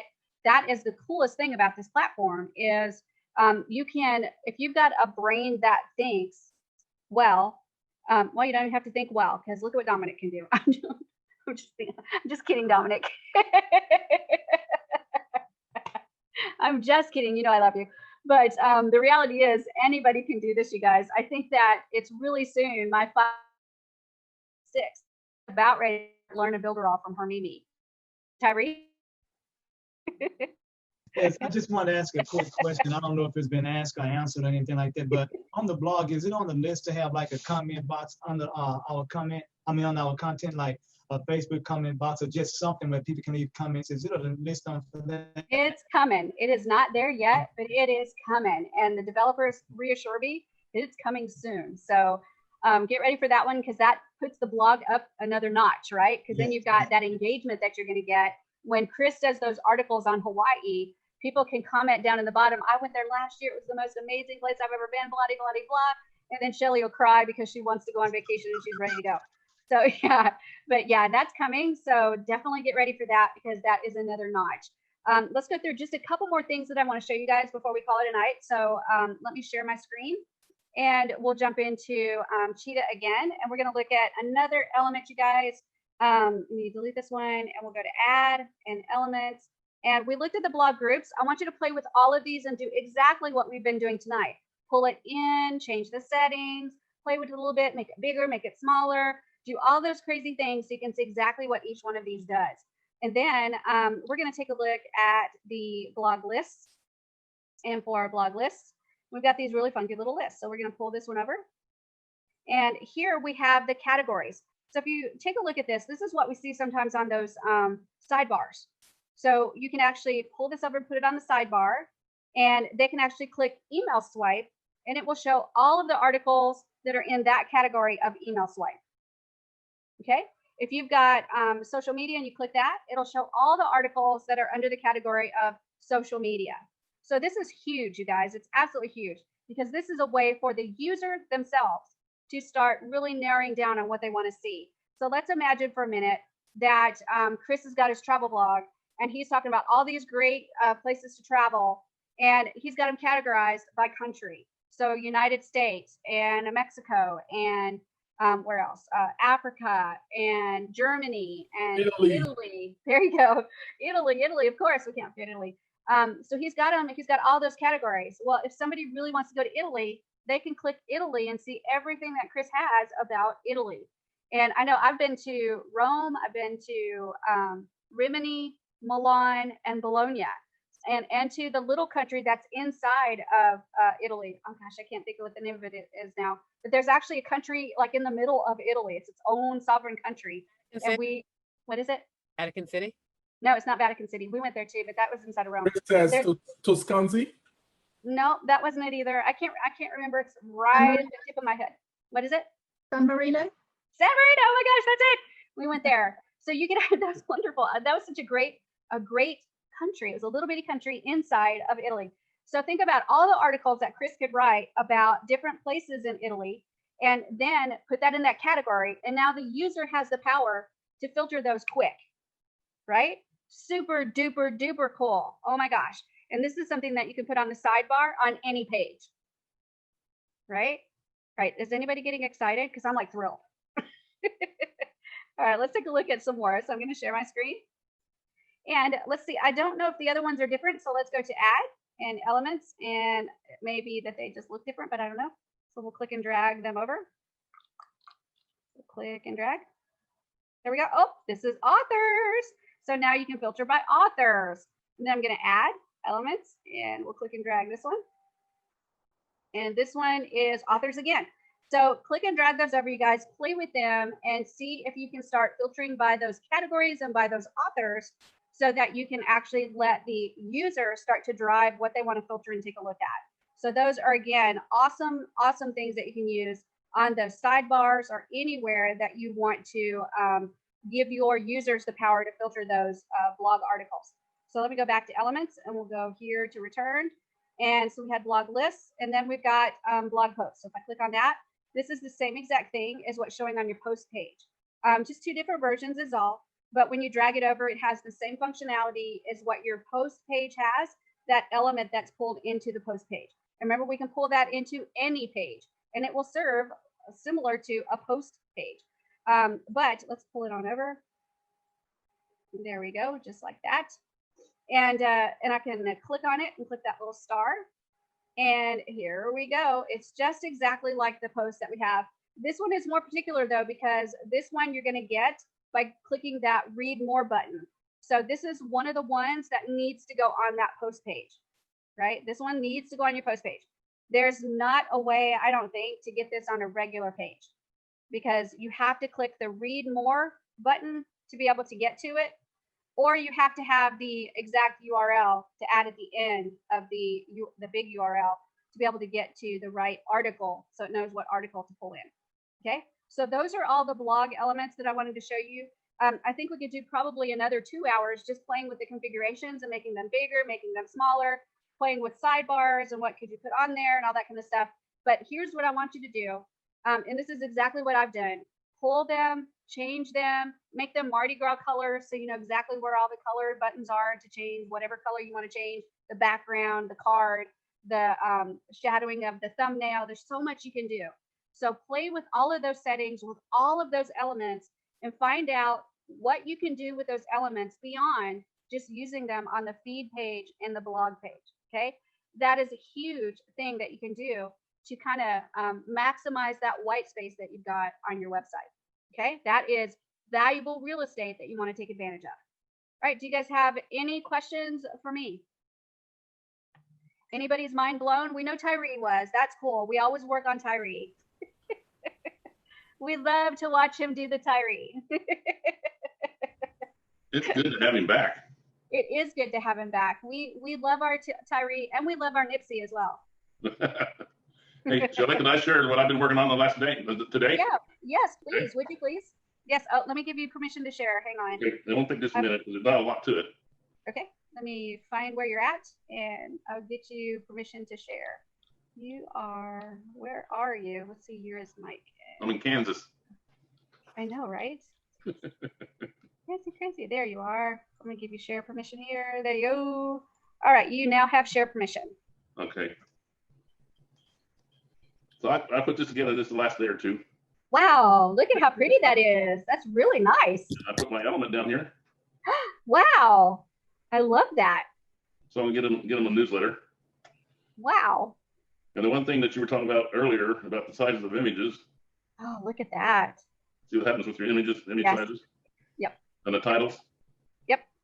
So that's about all I got right now. So that looks fabulous. Oh, and I love those sidebars, the way you've got them with the dark background and then the rounded corners. So those sidebar locations like really, really show. Yeah, I love that.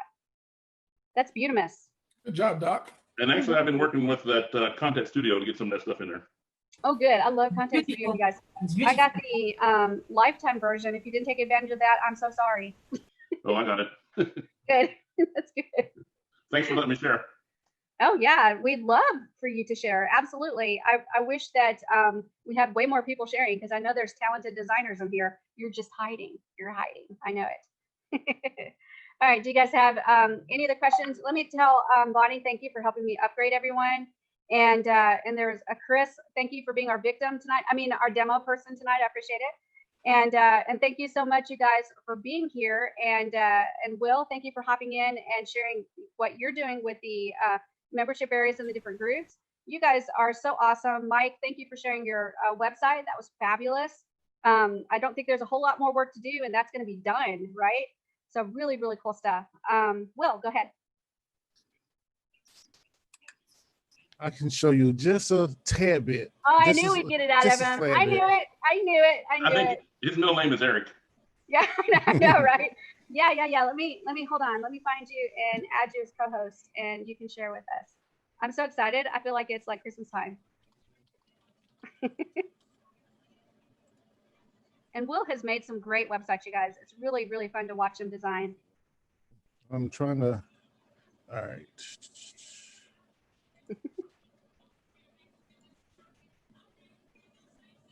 All right. Oh, wow. There, look at that. Nice. Well, and it's a lot more on the background, but I'm not sharing that just yet. Very good. Well, that That's looks just good so far. And like I Really said, I'm good. trying to make another social media account that's, I'm gonna have something in the background where it's gonna be especially for Bitterroll, Yay. because I'm gonna end this real quick because I have a real problem with getting to affiliate meetings and I ambassador know, right? meetings. I don't know what the dealio is with that. Will, every week on Monday, he messages me and says, I can't get in. Can't see the live feed on Facebook. I don't know why he can't get in. So I gave you some suggestions. Did you figure it Yeah. out yet, Will? Not yet, but We'll figure it out eventually. but I have something. My special treat is I can do lives off that website. Oh, good. Yay. And I'm trying to find something else where I can let other people come in and do live chats on their own if they want to. Oh, great. That's fabulous. That'll be really cool. Yeah, when you get there, Will, definitely share that with us so you can show us what you're doing, okay? All right. Awesome. All right, you guys. Do you guys have any other questions for me? Yes, thank you very much, Shelly. It was absolutely extraordinary. 2 parts, unbelievable. Thank Well, you. I'm so glad. I'm so glad. I could probably do, I'm sure I could do 3 or 4 hours more. But I have to sleep and you guys have to sleep and we all have things to do. So just know that you guys can do the same things that I do. Jump in there, pull those elements in, and just try to break them, right? And click everything you can click, change all the colors you can change. Don't make it a for realsy website, make it a fakesy website so that you can do anything you want to. And if you break it and can't figure it out, you can just delete that website and move on and get another one and play again. That way you'll see every single piece of every single part of every single element. And when you start to realize the power of what you got in your hands, you will truly then be able to add those elements to other pages and take full advantage of what they can do. And that's what I want you to do. I want you to take advantage of that white space, that real estate that you have on your website, and use it to monetize, right? There's so many times we create websites and we've got that space available and we don't take advantage of it and use it to be able to do some other offers or even pre-expose them to our blog before they actually go to the blog. So check that out, play with it, and I want to see what you're making. So feel free to private message me and let me know when you got your blog ready, if you'll allow me to look at it. I would like to ooh and ah over it because it's more exciting to me than fireworks. Actually, I'm a little scared of fireworks, so that would be a lot less scary. So I would love for you to share with me. Bonnie? Sorry. I don't know if you remember this. It was a while ago. I had found this little code thing that you put on the end of a YouTube that prompts people to subscribe. Do you know what it is? There was a question mark and something. Do you remember Yeah, what? private to look it up. Yeah. Huh? Yeah, I have to look it up. Okay, I'll message you. I don't have. Dominic, I'll give it to you. If anybody wants that, just private message me and I'll let you know. I just have to look it up because I don't have it memorized. But what Bonnie's asking for is when you have a YouTube channel and you want to give them the link to your YouTube channel, you can actually add just a little bitty snippet of code at the end of it. And when they click the link, it will not only go to your YouTube channel, but it'll pop up a little note that says, do you want to subscribe? And all they do is click it and it subscribes them. So it's a lot faster way for them to subscribe. If you want that, just private message me. I'm going to look it up for Bonnie to get it for her. So no worries. If you private message me, I'll just copy and paste it right to you as well. Okay, Dominic? Yeah, she's asking for me because I asked her. Oh, did you? Okay, well, just private Is message me and I'll get it. the No sub worries. underscore confirmation thing code? Yeah. Well, you know what? I can look it up really fast because I see the look on y'all's faces. You're like, but I want that too, Shelly. So let's look it up. So I'm going to go here, and then I'm going to go here, and I'm going to go here. And then I'm going to go down here, and we'll see if we can find it. Find out my YouTube stuff. Oh my God, this thing that she's got. Yeah, look, I have, like, you guys wonder how I get all this stuff? It's because I have kept everything. Everything. It's ridiculous. Oh my God, Shelly, I need a copy of this. All right, there's that. There it is, right there, right there. Yeah, the sub confirmation. Yeah, you think you can like just click that little share button and send that to me on Messenger? No, there's a few private things in here at the end. So no, Yeah. can't do that. I love you guys, but no, I can't do that. Oh, Right, we so can't have right access to here. her awesome power. No, I we can't know, look I behind the curtain. have to keep something a secret, you guys. All right, so I'm going to put it into the chat, and you guys can copy that and just put !sub_confirmed=1 at the end of your channel URL. And when people click that URL, and if that's at the end, it just pops up real quick, a little note that says, do you want to subscribe or confirm subscription? And boom, they're subscribed to your channel. So it's really, really fast and easy. Can you also put it at the end of a regular YouTube or a video? No, or just I think it has to go on your channel URL. I don't think it can. Yeah, it it go has to be on the channel. Yeah, I don't think it can go under just a video. Yep. All right.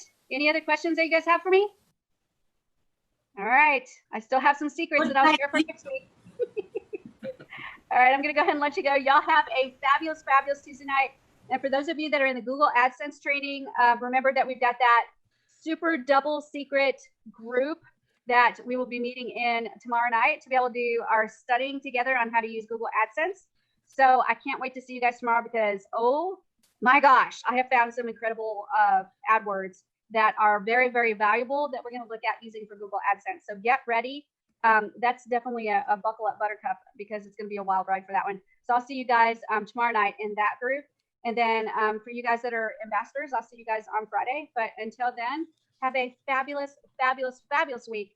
Don't forget to not have too much fun without me and build something amazing in Builderall. I'll see you guys later. Bye. Thank you so much, Shelley. Bye, you guys. Bye, everyone, and stay safe.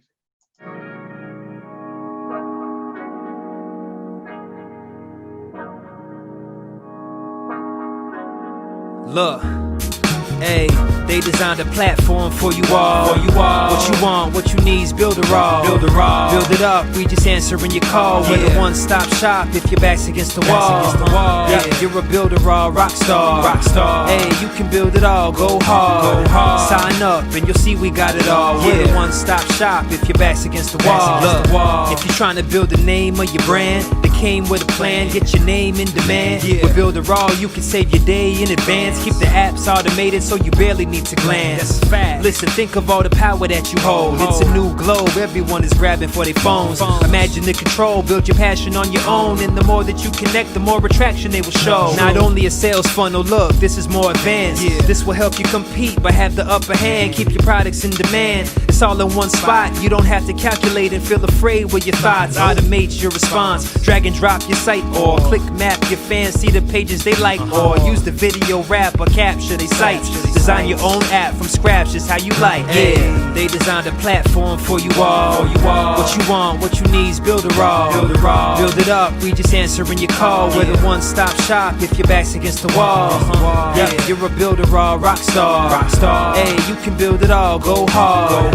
Sign up and you'll see we got it all. We're the one-stop shop if your back's against the wall. Design with Agile in mind, let entrepreneurs shine. Tired of the 9 to 5, you starting your own grind, and it's alright. They got the tools you need. The connection they designed is truly unique. Never been able to express my views with ease. I move, release, double click, and knew I'm pleased. My clients as well, tired of the hoops and leaps. Too many things in the way of my truth and dreams. A builder, all rock star is what you really are. Tune in on the internet will make you a star. You don't need to study hard, all it takes is a start. Work every day and move higher till you way off chart. Stay on, never sleep on none of the apps. It's a free sign up just so you know in advance. Builder raws for the legends, nothing's holding you back. You got the tools and the plan, you can stay on track. Believe that. They designed a platform for you all. What you want, what you need is Builder raw. Build it up, we just answering your call. We're the one-stop shop if your back's against the wall. Yeah, you're a Builder raw rock star. Hey, you can build it all, go hard. Sign up and you'll see we got it all. We're the one-stop shop if your back's against the wall.